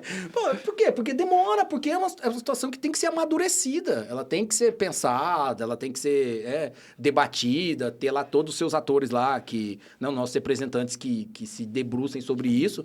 E chegar a um ponto que eu acho de se entender que a sociedade também pede por isso. Não toda a sociedade, porque nunca você vai ter unanimidade. Mas pelo menos você tem uma certa aceitação da sociedade em relação a isso. Eu acho hoje que a sociedade brasileira não está, assim, aceita isso sob um ponto de vista... Porque eu sempre digo, né? Aceita isso sob um ponto de vista fácil, prático. Ou fala, não, tudo bem, então o cara fica lá, eu fico aqui. Eu não sei se é muito isso, não. Eu acho que o interesse ainda social ainda não... né? Incomoda, né? Incomoda. Você vê lá, você está num condomínio, sim. Aí você tá seus filhos ali, né, dentro de um parquinho, e próximo ali. É engraçado. De briga, a galera ali com outra. Esses dias. Aí você fica assim. Tem um colega que é muito sagaz, ele pensa umas coisas. Esse dia, acho que botaram um videozinho lá no grupo nosso, lá de uma discussão que teve no Congresso. Não, Congresso não, de um senador, de um deputado a um senador com o pessoal lá da Globo News, que era a questão da PEC da blindagem. E aí a comentarista lá ficava instigando lá o deputado se aquilo era a vontade popular de votar um negócio daquele. Não vou entrar na questão da PEC da blindagem, né? Aí o colega falou assim, rapaz, se fosse votar tudo que é de interesse que a sociedade quer, ele falou assim, eu não tenho nenhuma dúvida que passaria a redução da maioridade penal. Sim. É verdade. Ele falou assim, aí ele falou assim, se fosse votar tudo, eu não tenho nenhuma dúvida que passaria. Se eu fizer hoje eu não tenho nenhuma dúvida disso. Então, assim, nem tudo, assim, é que às vezes a pessoa tenta fazer esse tipo de pergunta, né? E não espera, às vezes, do outro lado, a pessoa não pensou na hora, né? Mas um colega meu falou, pô, o cara podia ter falado isso, brincou, né? Entrando no detalhe da PEC, nada disso. Eu tô falando de argumentação, né? Não, mas foi muito pertinente o que o senhor falou. Até essa questão da maioridade penal. Porque a gente vê adolescentes de 15, 16 anos que cometem crimes bárbaros e que, já sabendo que com 18 já estão liberados. E que muitas vezes nem presos eles ficam em 6 meses no máximo, e aí é uma coisa assim que salta aos olhos. Sim. Mesmo como advogado, isso nos indigna. A sociedade está indignada com isso. E eu tenho certeza, isso que o senhor falou foi assim, ó, foi cirúrgico. Porque a sociedade, ela clama pelo fim da maioridade penal, né? Eu acho que se fosse, passaria tranquilamente. E eu não tenho nenhuma dúvida. Ainda mais quando a gente assiste os filmes americanos, né? Que a gente é filme americano, que a pessoa lá com 14, 15 anos, a pessoa é julgada... Tem discernimento? Então vai ser julgado como... assim, eu sou da tese que, dependendo da situação, o cara tem que ser julgado como adulto mesmo. Dependendo do grau de crime... É porque aqui a gente não lida muito com isso, né? A gente não tem essa... o americano... O europeu, ele lida mais fácil com isso. Ele pouco importa se você é a primeira vez que você cometeu o crime. O que importa é o crime que você cometeu. Então, dependendo do grau do crime que você cometeu, os caras falam, cara, isso aqui não dá. Isso aqui é imperdoável. Você não tem nem... O máximo que pode acontecer, alguns estados americanos, confessa pra você passar o resto da tua vida preso. Senão, você vai correr o risco no corredor da morte, aí na pena de morte. Porque, assim, não interessa se é o primeiro. Interessa é o como foi e que crime que foi, né? A crueldade que foi, como é que foi. Assim, né? E a gente não tem muito isso ainda. A gente tem essa questão, né? Essas brincadeirinhas que tem de meme, né? Oh, eu quero gastar meu réu primário, essas memezinhas. A gente tem muito isso, assim, de dar mais uma chance, de esperar, né? A própria questão da reincidência, tem que ser lá, é o primeiro. Ah, não! Aí depois que... Não, mas ele é reincidente, mas não é reincidente específico. Pô, o cara cometeu um tráfico de droga, depois cometeu um roubo. Mas ele não é incidente específico. Tem que ter um pouco mais de boa vontade com ele. Pô, o cara tá lá cometendo... Entendeu? Então, a gente tem muito isso. Tem. Mas isso é nosso. Isso aí é latino, é nosso. É criação brasileira. Né? Quando você consegue viajar para fora e enxerga outros países, eles têm uma outra mentalidade. Mas é uma questão de povos que estão 3 mil anos, né? Sim. O cara vai criando essa... Não é... igual a gente. Mas eu acho que a gente está no caminho, assim. Eu acho que a gente está começando Não, eu acredito que a gente não vai ver isso, né?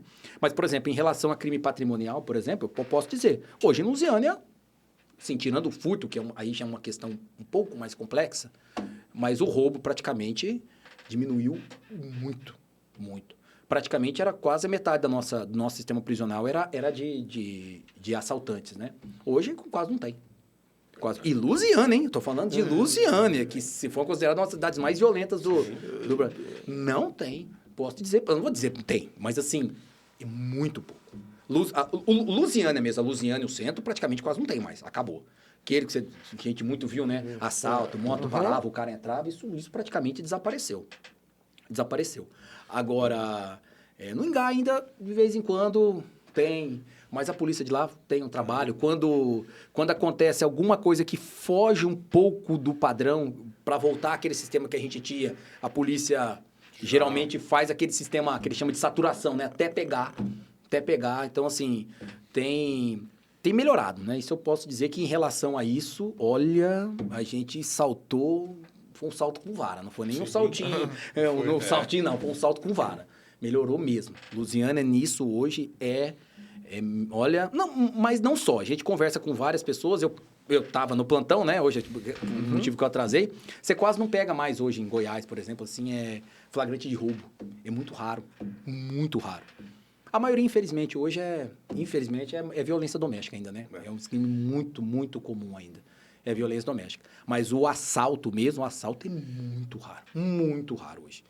Graças a Deus, né? Porque aí é uma situação que ele impede o direito sagrado de ir e vir. É verdade. Você fica com medo de transitar, você fica com medo de andar, né? Você fica com medo de sair na rua, medo de andar com o celular, né?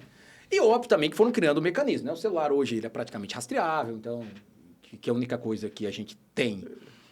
E o cara não vai usar, a maioria das vezes. Então, não tem serventia aqui, não tem finalidade. Às vezes pode vender uma peça, mas o pena é gigantesca como é que é? Pelo risco, pelo produto patrimonial que ele vai ter do crime. É muito pequenininho, né? Então, assim, só se o cara for imbecil. Eu falava isso na cadeia. Isso eu falava por preso. Falei, cidadão, você sair da tua casa, montar numa moto, pra assaltar alguém na rua, pra pegar um celular, cara, é de um grau de imbecilidade, assim, extrema. Assim, é coisa de imbecil, cara. Porque não faz nenhum sentido sobre nenhum aspecto. Porque às vezes o pessoal fala, eu cometi esse crime porque eu pensei em ficar rico, ou fiz isso daqui porque, sei lá, a vida dá certo. Agora, esse tipo de crime, cara, não tem nada. Você só vai se lascar. Você só vai se lascar. Porque se a polícia te souber que você assaltou e a vítima falou que você está armado, Pronto. olha o risco que você tá correndo. Segundo, o que você ganhou com isso, do ponto de vista patrimonial? Nada. Isso aqui. Muito pouco. E muito pouco. E a pena, na hora que você chega lá, você vai responder o processo preso. É muito pesada. Não faz sentido. Eu acho que eles perceberam. Eu suponho, só pode ser isso, né? As pessoas andaram percebendo que, de fato, não faz nenhum sentido você praticar esse tipo de delito, assim, né? Não faz nenhum sentido. Quando você conversa com alguma pessoa que fala, não, é porque as organizações criminosas estão dominando e também não quer... Não é só isso, não. É que foi, de fato, eu acho que é uma mudança de mentalidade. Essa geração hoje já não está tanto na rua. Mesmo quem é, assim... É nas periferias, tal. A molecada hoje é tudo no celular, Verdade, né? No celular. Você fizer uma compra, você faz uma compra hoje, muito comum. O cara faz uma compra no Pix, aí baixa um aplicativo, o menino compra lá, sei lá, R$200 no iFood, aí faz aquele Pix falso, né? Baixa o aplicativo, faz aquele e manda para a empresa. Aí chega lá, tal. Aí a vítima percebe, chama a polícia, volta lá, prende o cara. Sabe qual que é a pena mínima de um crime desse? 4 anos. 4 anos um cara que faz um Pix falso. Porque hoje lá você cometeu o estelionato pelos meios eletrônicos, começa com 4 anos a pena. E o tráfico de drogas, privilegiado, 1 ano e 8 meses. Assim, quem atua no direito... É uma discrepância. Quem atua no direito penal, a gente que está lá, assim, de vez em quando a gente se depara com situações dessas, você fala, meu Deus. E como é que o senhor se sente?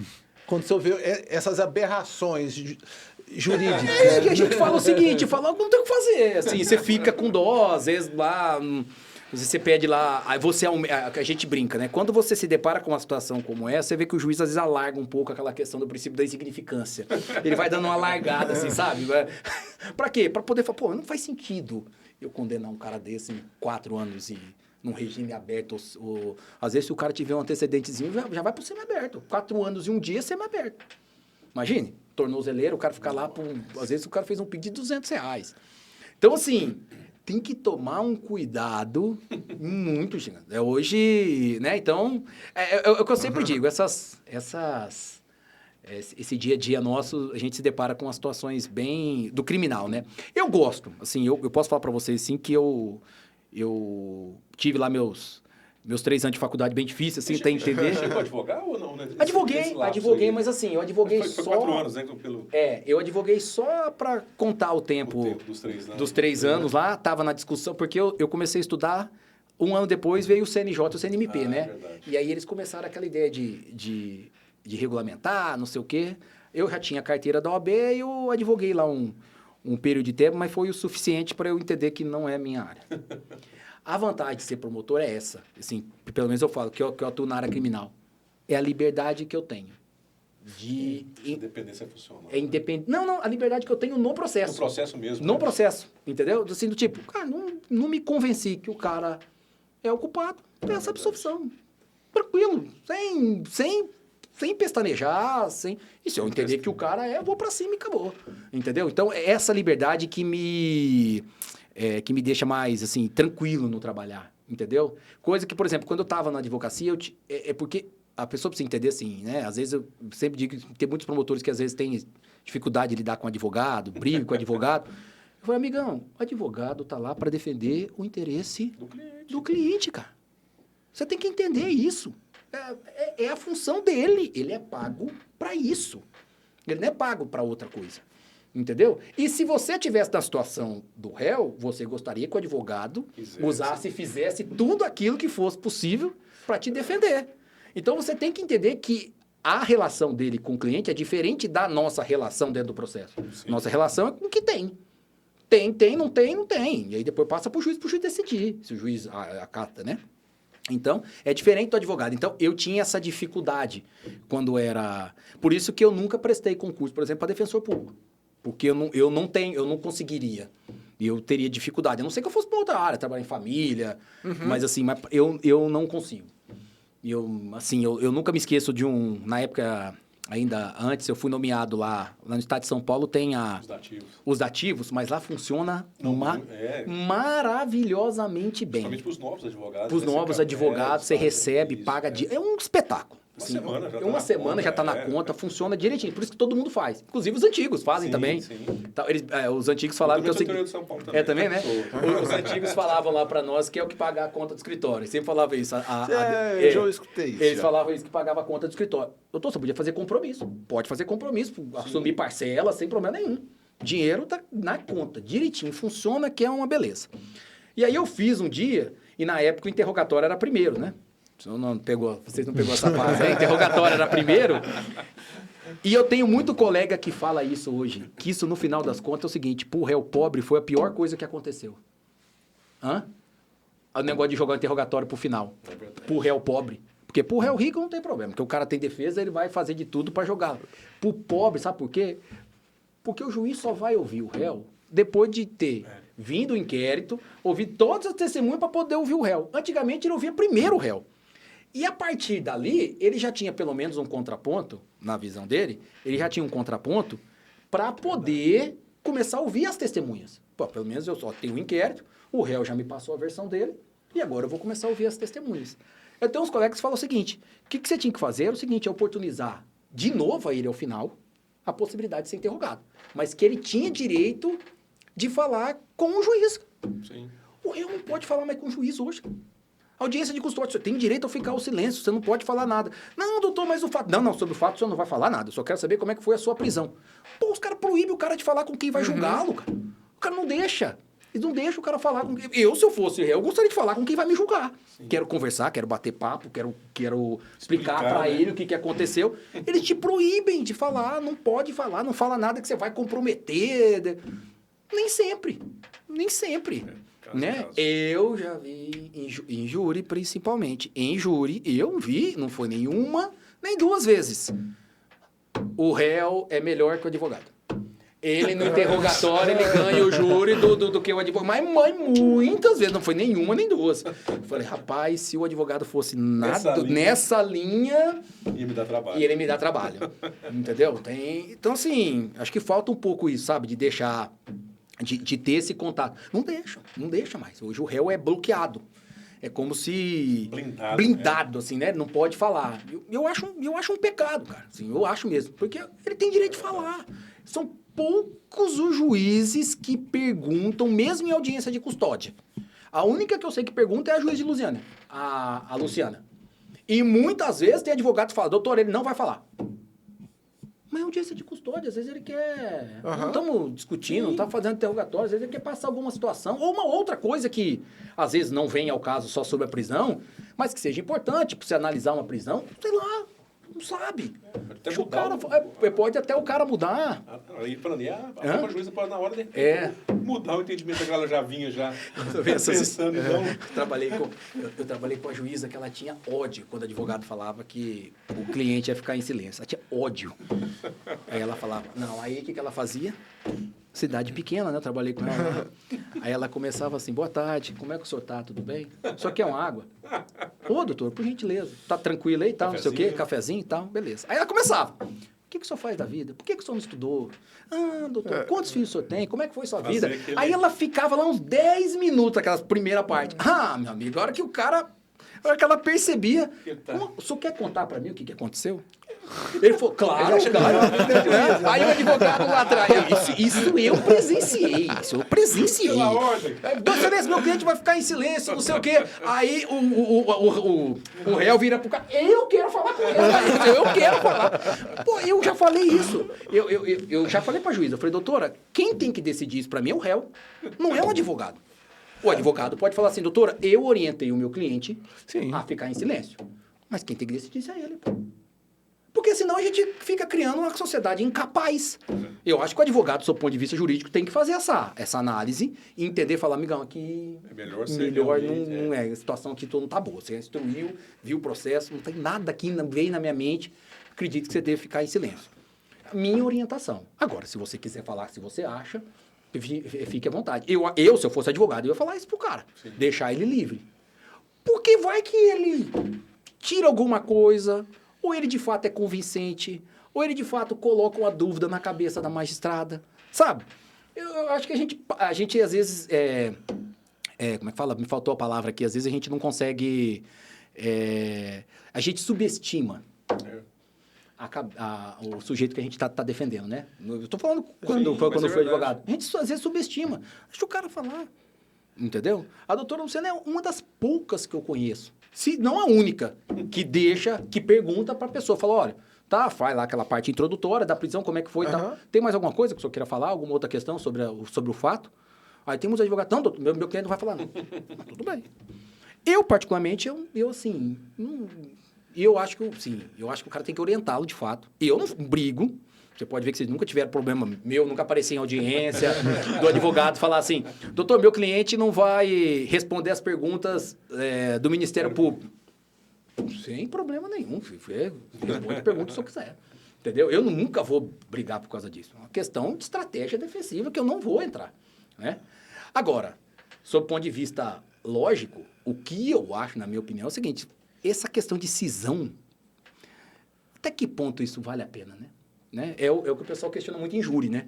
Eu, pra mim, assim, com todo respeito, advogado que vai a júri e fala pro cliente dele ficar em silêncio, olha, é um grau de... O cara tem que ter uma confiança gigantesca, hein?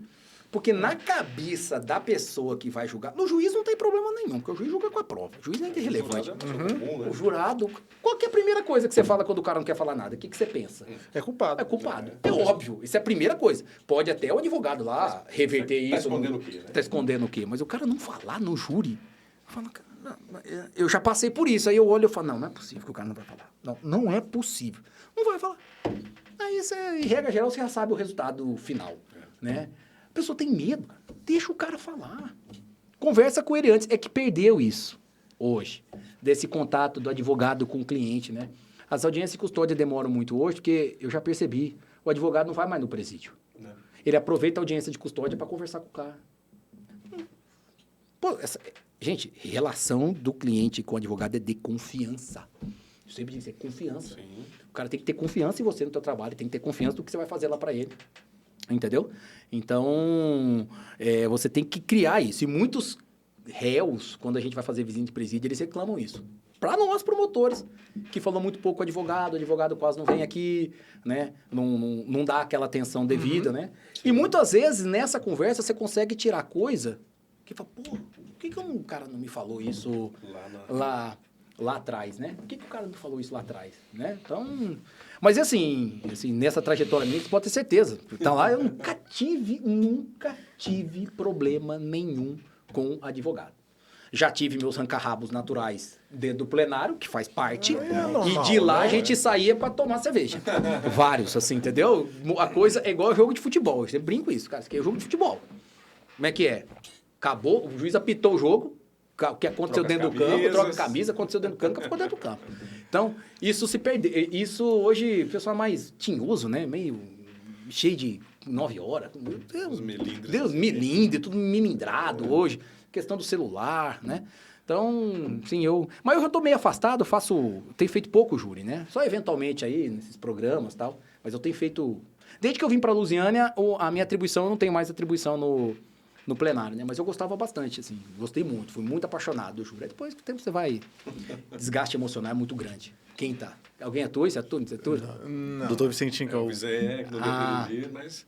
Tem que estar estudando para um júri amanhã e... Entendi. O júri é muito desgastante hoje. Hoje é muito... Eu lembro que quando eu estava em posse, eu fiz temporadas. Era assim, 2 semanas seguidas. Segunda, terça, quarta, quinta e sexta. Segunda, terça, quarta, quinta e sexta. E eu fazia de boa. Hoje, se eu fizer isso, eu pode me internar. Porque eu não aguento fisicamente, mentalmente, eu não dou conta. Não dou mais conta. Assim, não é nem questão de idade, é que parece que ele ficou mais pesado, o júri. Não sei se é a idade, não sei. E te desgasta mais hoje. Você sai de lá esgotado, mentalmente, pesado hoje. É verdade. Aí, né? Tempo, né? Mas, enfim. E quando o senhor faz uma audiência pesada, como é que o senhor faz para desestressar? Qual que é o hobby que o senhor usa? O Jean filmes, Kleber usa né? para poder falar assim, ficar zen. Zen? Olha, uma das coisas que eu coloquei na minha vida desde posse foi atividade física. Eu sempre fui sedentário, até os 28, 29 anos. Sempre fui sedentário, nunca fiz nada. E aí, com um ano e pouco de ingresso no MP, a coisa começou, né, engordar demais, E aí eu tomei um susto. Falei, não, isso não foi nem por minha saúde, não, foi por mim mesmo. Sim, parei e falei, não, cara, não dá, de jeito, não tem condição. E aí eu introduzi a atividade física na minha vida. Então, desde 2009, praticamente, né, 16 anos aí, atividade física faz parte da minha vida. E aí, né, jogava uma bola, fazia academia. Depois, com o tempo, eu percebi que bola eu tenho que parar, porque eu não quero estourar meu joelho. Quero estourar joelho, né? Então, você vai... Eu sou, assim... Depois a gente pode falar, né? Outra coisa que eu sou completamente doente é futebol. Sou perturbado. Sim, e só tem piorado, só no final das coisas. Você tem cara de corintiano, não sei se... Não sou não. Sou Palmeirense, até pelo palmeirense. nome dá pra imaginar, né? Que é palmeirense, né? Então, assim, eu gosto Hoje muito... vai perturbar mesmo. E eu sou... E atividade física, assim, faz muito... E aí já tem uns 6 anos que eu... Nem tenho idade pra isso, mas, assim... Tô com 46 anos, né? E aí eu encontrei o CrossFit, que eu sou a outra coisa que eu sou completamente apaixonado. Assim, e bem ou mal, assim, apesar dos meus 46 anos, eu consigo executar praticamente quase todos os movimentos. Que são movimentos difíceis, né? Que são movimentos de ginástica, movimento de LPO, que é levantamento de peso olímpico e tal. E eu consigo executar quase todos. Então, e ali eu descarrego. Porque é aquela adrenalina, você sai esgotado, aí você toma aquele choque de endorfina, né? Aí quando você levanta... Você tá zero.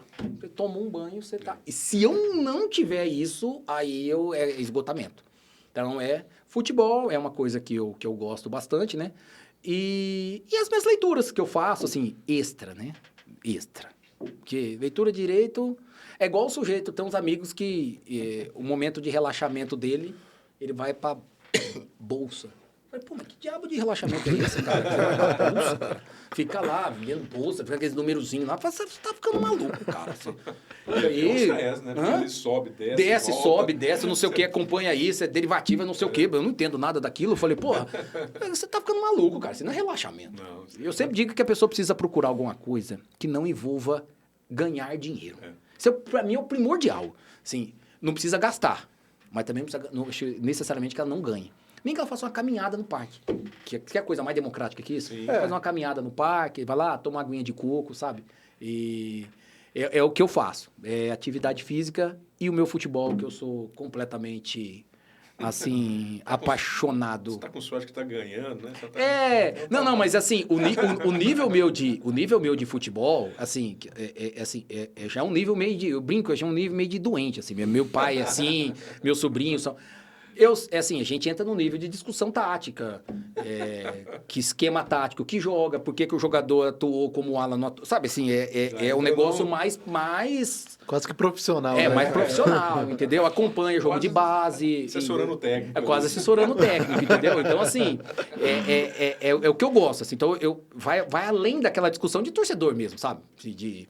Um dia, nós estávamos no Serra Dourada, já tem um bom tempo, aí tinha um juiz do meu lado, a gente estava assistindo o jogo do Vila Nova. E aí eu olhei lá o campo, eu virei para ele e falei assim, você consegue identificar qual que é o esquema tático do time do Vila Nova? Aí ele olhou, Jean, você tá louco, cara? Você acha que eu sei que o cara tá jogando? Eu falei, olha aqui, vem cá, o cara tá jogando tal no 4-3-3. Aí ele olhou, é verdade, tá vendo? Sim. Mas eu já tô nesse, eu gosto disso, assim, de aprofundar uns debates mais profundos, questão hoje muito de questão de finanças dos clubes, que é umas coisas que as pessoas... torcedor não quer saber disso, né? Torcedor quer saber o cara que vai contratar, né? Então, é o que eu gosto, né? E as minhas leituras que eu faço extra jurídica, né? Extra jurídica, porque precisa dar uma relaxada, né? Sim, que é o que eu gosto, né?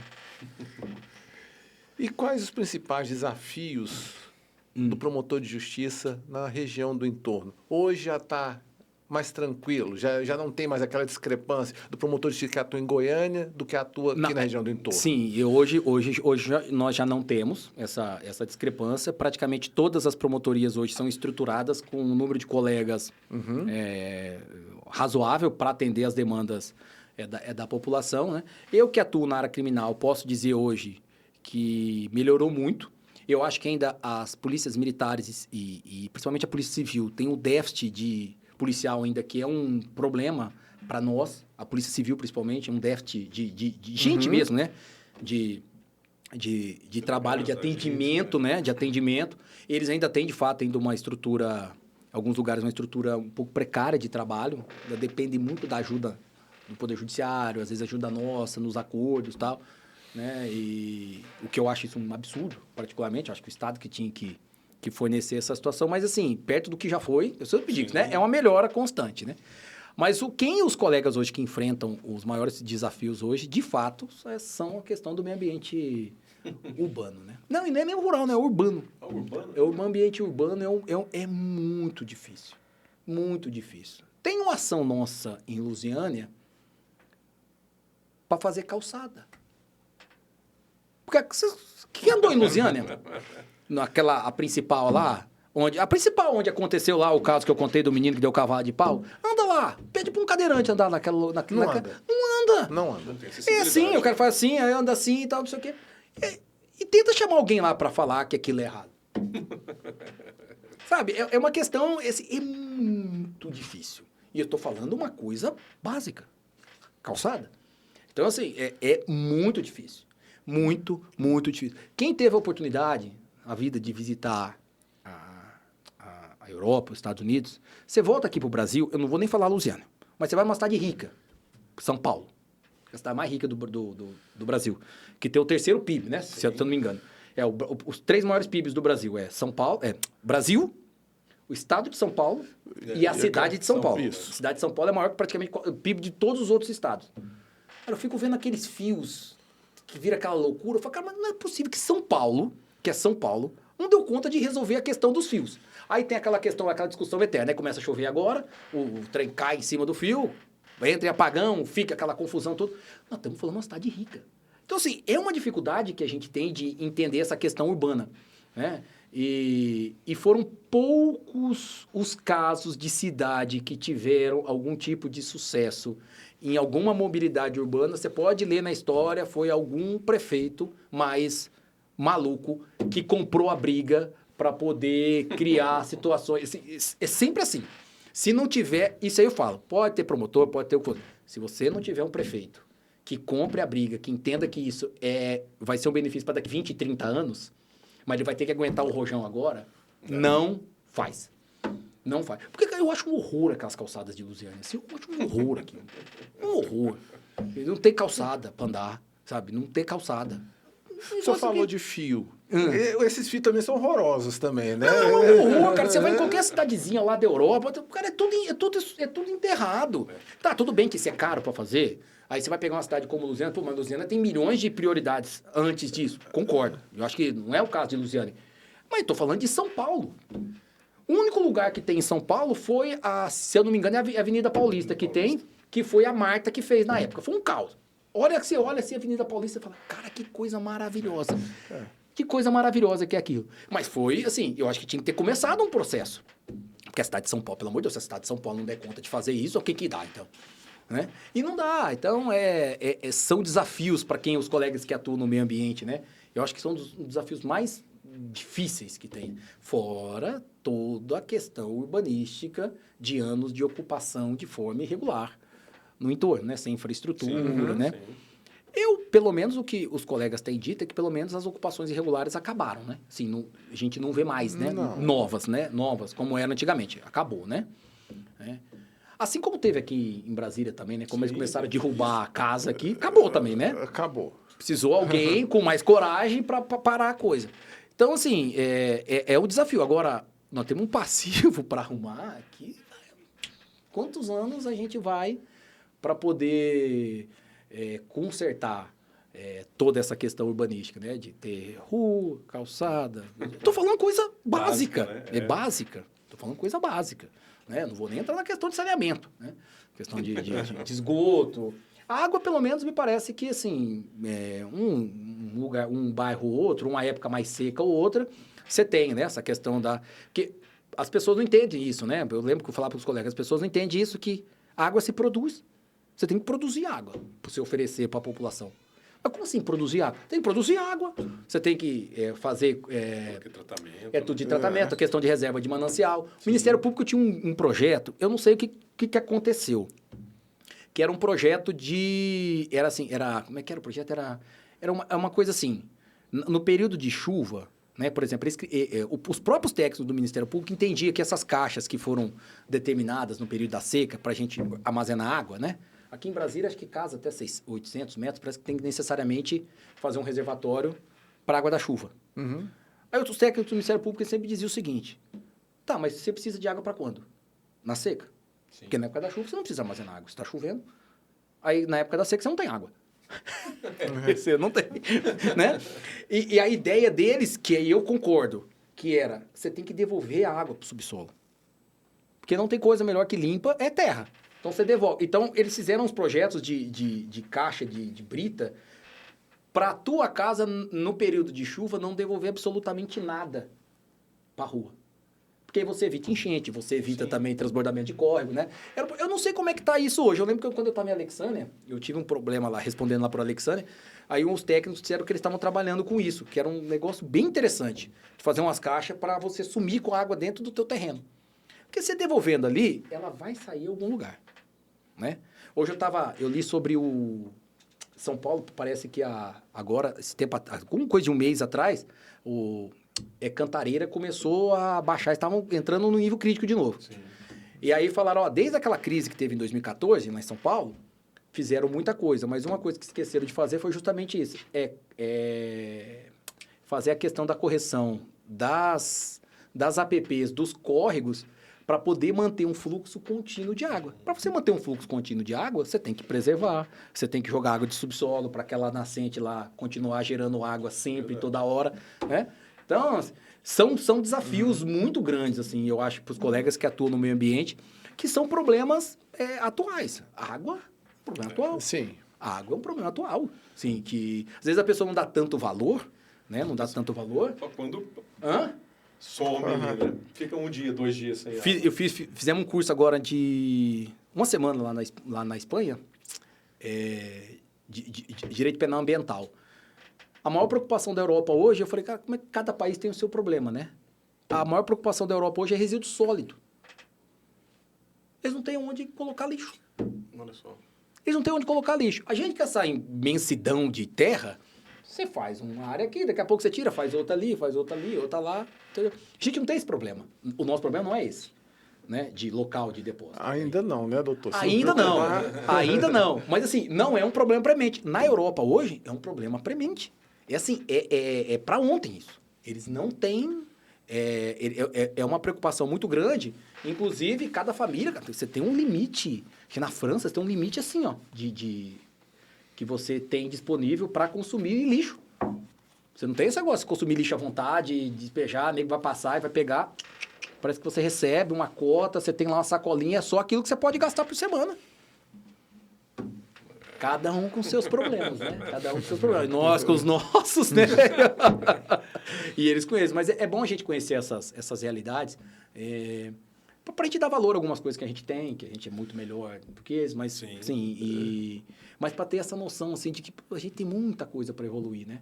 Brasília, por exemplo, que grande parte da cidade é subterrânea, voltando à questão dos fios, é muito mais bonita. Sim. Brasília praticamente inteira, né? Ou Verdade. pelo menos o plano piloto, que é... Aí quando você vai numa cidade que vê aqueles fios, pô, eu quero morrer de raiva, cara. Deve ser muito feio. Tá, tudo bem.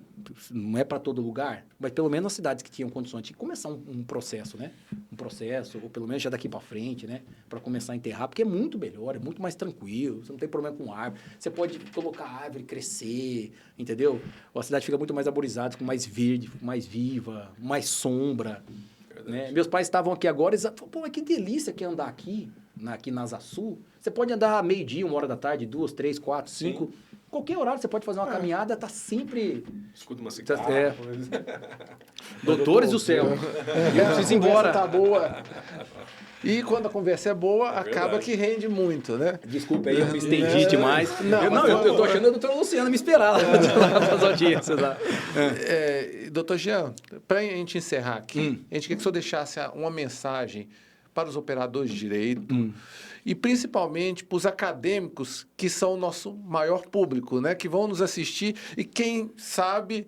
Muitos deles vão seguir Sim. a carreira para o Ministério Público. Qual é a mensagem que o senhor deixa para a gente encerrar aqui? Rapaz, só vou deixar uma palavra para todos aqueles que estão na faculdade. Palavra de ordem, que eu sempre digo. Humildade. Humildade de entender que você não sabe nada. Simples assim. Entendeu? Humildade. De saber reconhecer, de aprender, de saber que teve alguém que já passou pelo teu processo, de saber que tem alguém que tem mais experiência que você... E saber que você tem um caminho a percorrer até chegar naquele local. Então, eu sempre digo isso. Humildade, que é a palavra-chave. Tanto que, de todos os estagiários que passaram comigo, geralmente, aqueles que hoje exercem cargo, passaram em concurso, foram justamente aqueles que sempre estavam sentados lá. Doutor, você pode me explicar o que é isso aqui? Porque eu não entendi o que é isso aqui. Com certeza, eram esses. Doutor, por que o senhor pediu isso e não pediu isso? Por que o senhor... humildade de aprender. Verdade. Aprender. Então, faz parte da vida, assim.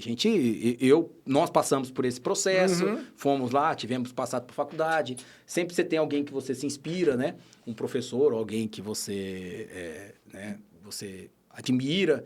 E ir lá perguntar mesmo. O que o senhor me indica aí para estudar, né? Para encurtar o caminho. Mas não encurtar o caminho nessa história de coach, que eu vou dizer, né? Encurtar o caminho de te ensinar a estudar. Te ensinar a entender o que é preciso, principalmente para quem vai prestar concurso, entendeu? Começar a fazer montar uma estrutura de estudo. Porque você não precisa defender tese de doutorado para passar em concurso, né? Você tem que ter um conhecimento mais amplo, né? Você tem que ter um conhecimento mais amplo, tal, mas saber o que é importante para estudar. Isso aí quem vai te passar é quem já passou por isso. Verdade. Cada um com as suas técnicas, cada um com o seu modelo. E aí você junta tudo isso para poder, de fato, executar. Você se encaixa em qual modelo? E eu vou dizer uma coisa, assim, eu que sou do serviço público, quem disse isso foi, acho que todo mundo conhece aqui, né? Eu tive aula com ele lá em São Paulo, foi o Nutti, o Guilherme de Souza Nutti, tive aula com ele, né? E ele falou uma coisa um dia que eu nunca me esqueci, né? Hoje ele é desembargador, mas na época ele era juiz e tal. Ele falava uma coisa assim, gente, eu sei que todo mundo tá aqui, que era cursinho, quer passar no concurso. Mas ele falava o seguinte, se não deu, não deu, tem vida fora disso também, entendeu? Você pode ser feliz sendo advogado, você pode ser feliz sendo uma outra coisa, entendeu? Ele falou, tem vida fora isso. Então, para aqueles que querem concurso, de fato, como eu fui, o funil é muito fechado, entendeu? Então, assim, você vai ter que assumir um risco, não tem jeito, de saber que você vai entrar num processo que você não sabe o resultado. Você não sabe se você vai passar. E eu conheço amigos que ficaram no processo. Inteligentíssimos, estudiosos, e ficaram no processo. Por quê? Porque por uma razão ou outra, chega na hora da prova, o cara é nervoso, o cara não consegue, às vezes o cara não desempenhou. Acontece, faz parte. Faz parte. É o modelo que se tem hoje de passar, pode ser que para ele não funcione, né? Eu falo isso que eu tenho uma menina com TDAH e ela estuda numa escola que é com uma metodologia mais diferente daquelas nossas conteudistas, né? Ela já está lá há 4 anos. Toda vez que eu vou lá, eu olho para aquilo e falo, cara, não sei se vai dar certo. Porque, assim, ela ama a escola. Ama de paixão a escola, entendeu? Assim, ela não consegue se ver fora da escola. E toda vez que eu vejo aquilo lá, eu falo, cara, mas será que isso vai dar certo? Porque é diferente. Sim. Eu sou da tese antiga. Eu gosto daquele caderno de sentar, o professor passar a matéria. Eu sou assim. Então, por isso que eu me dei bem em questão de concurso. Porque é isso que se cobra, né? Hoje se cobram outras coisas, né? Gente, obrigado aí. E, doutor, para encerrar aqui, que é sempre que a gente oportuniza para os nossos convidados, foi um prazer estar com o senhor aqui. Nós queremos depois fazer uma roda de conversa aqui no podcast. Tem alguém que o senhor queria que a gente convidasse para participar dessa roda de conversa? Alguém que o senhor tenha mais apreço, que o senhor queria sugerir para a gente convidar? Você fala de colegas? De colegas, pode de ser juízes, administrador, promotores, é. advogados, quem o senhor quiser do meio jurídico, para a gente trazer aqui no podcast. Olha, Que nós vamos mandar um recado agora. Vamos mandar o recado agora? Eu até comentei com ele hoje, com ele ontem, que ele estava vindo, e ele tem uma experiência muito rica, assim, de vida, que é o Dr. Julimar, né? Porque foi uma... Ele até brinca comigo e fala, poxa, o primeiro emprego teu foi de promotor de justiça, né? E ele trabalhou na roça. Então, assim, ele tem uma história de vida, assim...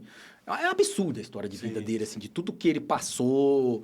Ele foi quase um migrante mesmo, saindo lá de Minas, vindo pra cá, né? Foi trabalhar em banco. O cara foi feirante no Guará. Então, assim, é uma história muito rica, assim, muito bacana. Então, eu sugeriria que vocês trouxessem ele, porque ele é muito bom. E ele, diferente de mim, né?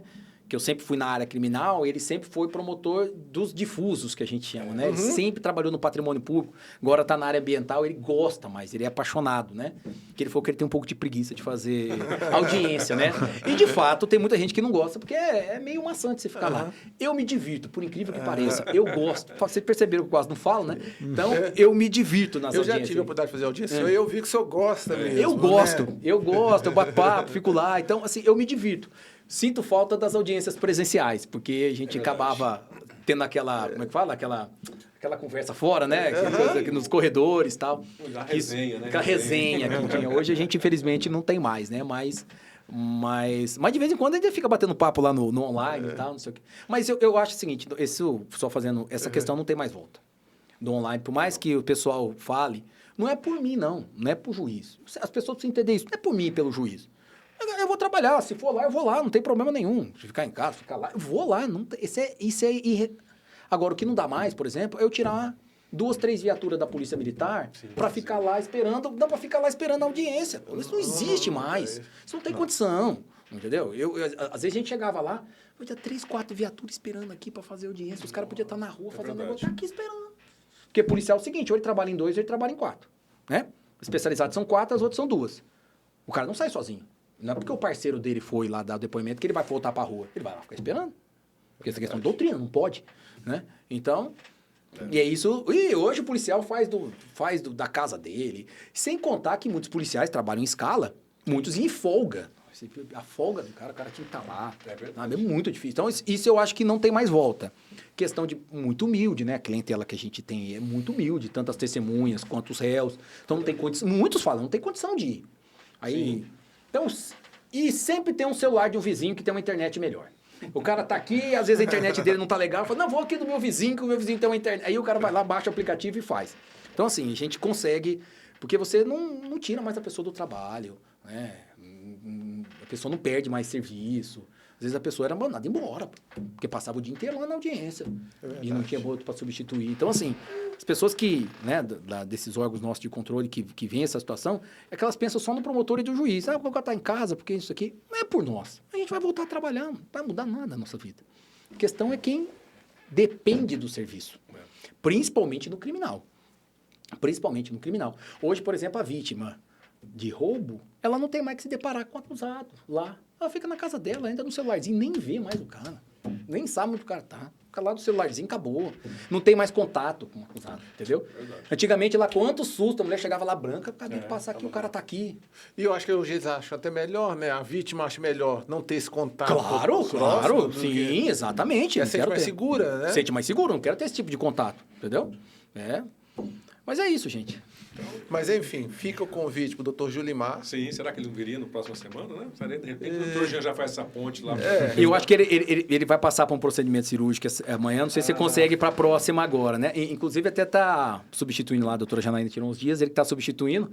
Aí eu pedi para ele... Vai ter isso mesmo, os meninos que fazem estágio lá com ele, que são estagiários lá. E aí eu até pedi para ele, ô Júlio Márcio, você consegue fazer as audiências para mim lá? Ele falou, Jean, hoje eu vou fazer uma cirurgia e eu não vou conseguir. Eu falei, não, beleza, tá, então... Comentaram justamente que assim, ó, o ano que vem talvez ele consiga, mas porque esse ano... esse ano tá... Mas, assim, o dele, o legal é, assim, de tudo, né, da trajetória, é a experiência de vida, assim, de tudo que ele passou, assim, desde criança. É um negócio extraordinário. Para quem tá começando, às vezes... enxergar nele e falar, pô, se ele conseguiu por tudo... Porque assim, eu vou ser sincero, eu tive mais facilidades na vida, de fato. Tive uma família que teve uma condição financeira um pouco melhor, né? Apesar que meu pai depois acabou financeiramente quebrando, mas assim... mas eu tive uma vida muito mais estável, consegui estudar em São Paulo sem precisar trabalhar, né? Então, assim, é diferente. Sim. Não tem nenhuma dúvida disso, que se encurta caminhos. Como ele mesmo disse. Pô, gente, teu primeiro emprego foi de promotor de justiça. Meu primeiro emprego. Sim, apesar que eu advoguei lá, mas assim, eu advogava só assistência para poder ter o tempo. Então, meu primeiro emprego mesmo foi como promotor de justiça. Então, assim, é diferente, né? Assim, não tem nenhuma dúvida disso.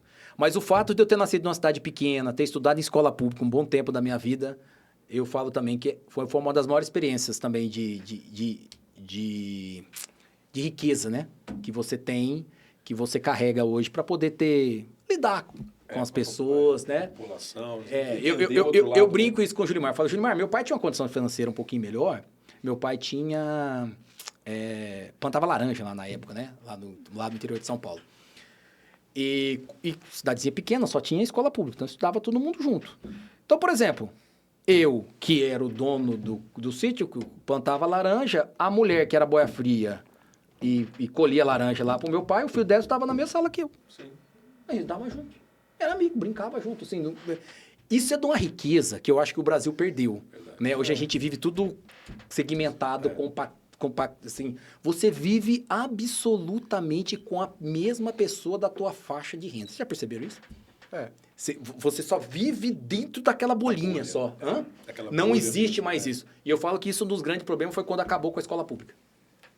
Porque você vai nesses outros países, é só milionário que coloca filho em escola particular. O grosso da população, toda escola pública. E essa riqueza que eu tive, para mim foi uma das coisas que eu carrego, que eu tenho o maior orgulho que eu tenho. De conviver com gente, com tudo quanto é tipo de pessoa. Entendeu? De classe social diferente, que você aprende a entender, ver o que o cara tem e você não tem, entendeu? Porque quando você vive, com a minha filha, vive numa bolinha lá, que é todo mundo igual. Hoje, eu falo, porque é da minha filha mesmo. Sim. É todo mundo igual. É igualzinho, cara. Não consegue valorizar. Não consegue valorizar. Não sabe por quê? Porque o cara tem, ou todo mundo tem. Pra ela aquilo é normal. Pra ela aquilo é normal, né? E aí junta com questão de condomínio fechado, que é outra questão que eu acho um absurdo isso aí também, mas é uma questão sem volta. Isso é uma questão de, do ponto de vista criminológico, é sem volta. Criminológico não, uma questão social brasileira sem volta. Inclusive, a gente está exportando isso para outros lugares, né? Os Estados Unidos está passando por isso também, que eles nunca tiveram isso, né? Sim. Questão de condomínio fechado na Flórida, lá tem um monte. Sim. Um monte. Não tem muros, né? Não tem muro e tal, que é excelente. Porque você faz parte. Aquele muro é igual a história da música do Rapa, né? Como é que é? A chave do condomínio. Como é que é? As grades do condomínio são para trazer proteção, mas também trazem a dúvida se não é você que está nessa prisão, né? É mais ou menos isso, né? Porque dá aquela falsa sensação, mas você vive dentro daquele ambiente muito... ambiente homogêneo. Né? E todo ambiente homogêneo, meu amigo, para sair daquilo lá, o que você tira de ambiente homogêneo? Você só tira coisa ruim. Que você não consegue se colocar ou ver ou representar o outro. Verdade. Pegar um nazismo é isso. O nazismo, o que era? Era isso. Um país todo mundo homogêneo, todo mundo muito igual, né? Uma raça única, né? E aí você acha que aquilo tinha que ser o normal.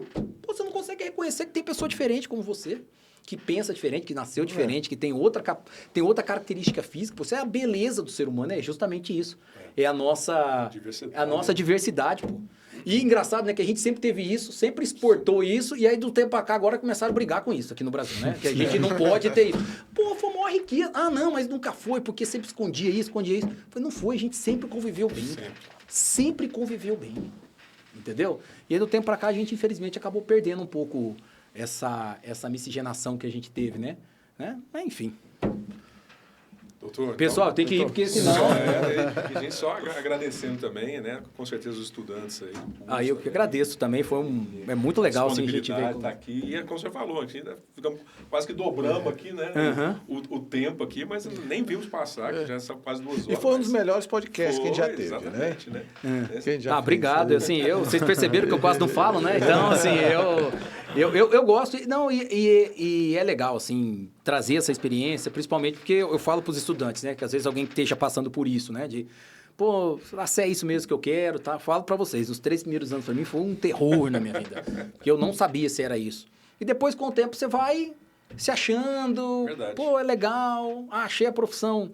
É engraçado, eu tenho uma irmã que é juíza, né? Eu sou promotor. Ela queria ser promotor e eu queria ser juiz.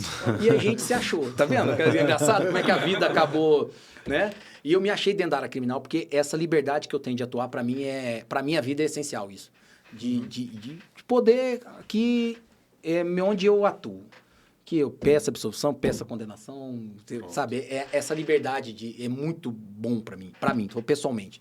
E eu preciso disso, porque senão eu não consigo trabalhar, eu não consigo pensar, né?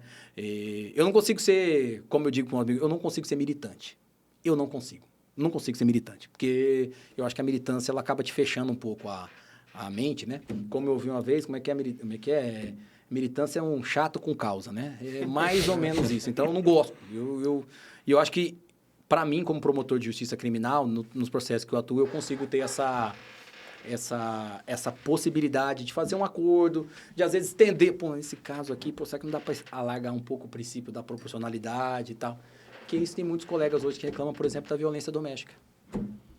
Que na violência doméstica você não tem essa possibilidade. Cara.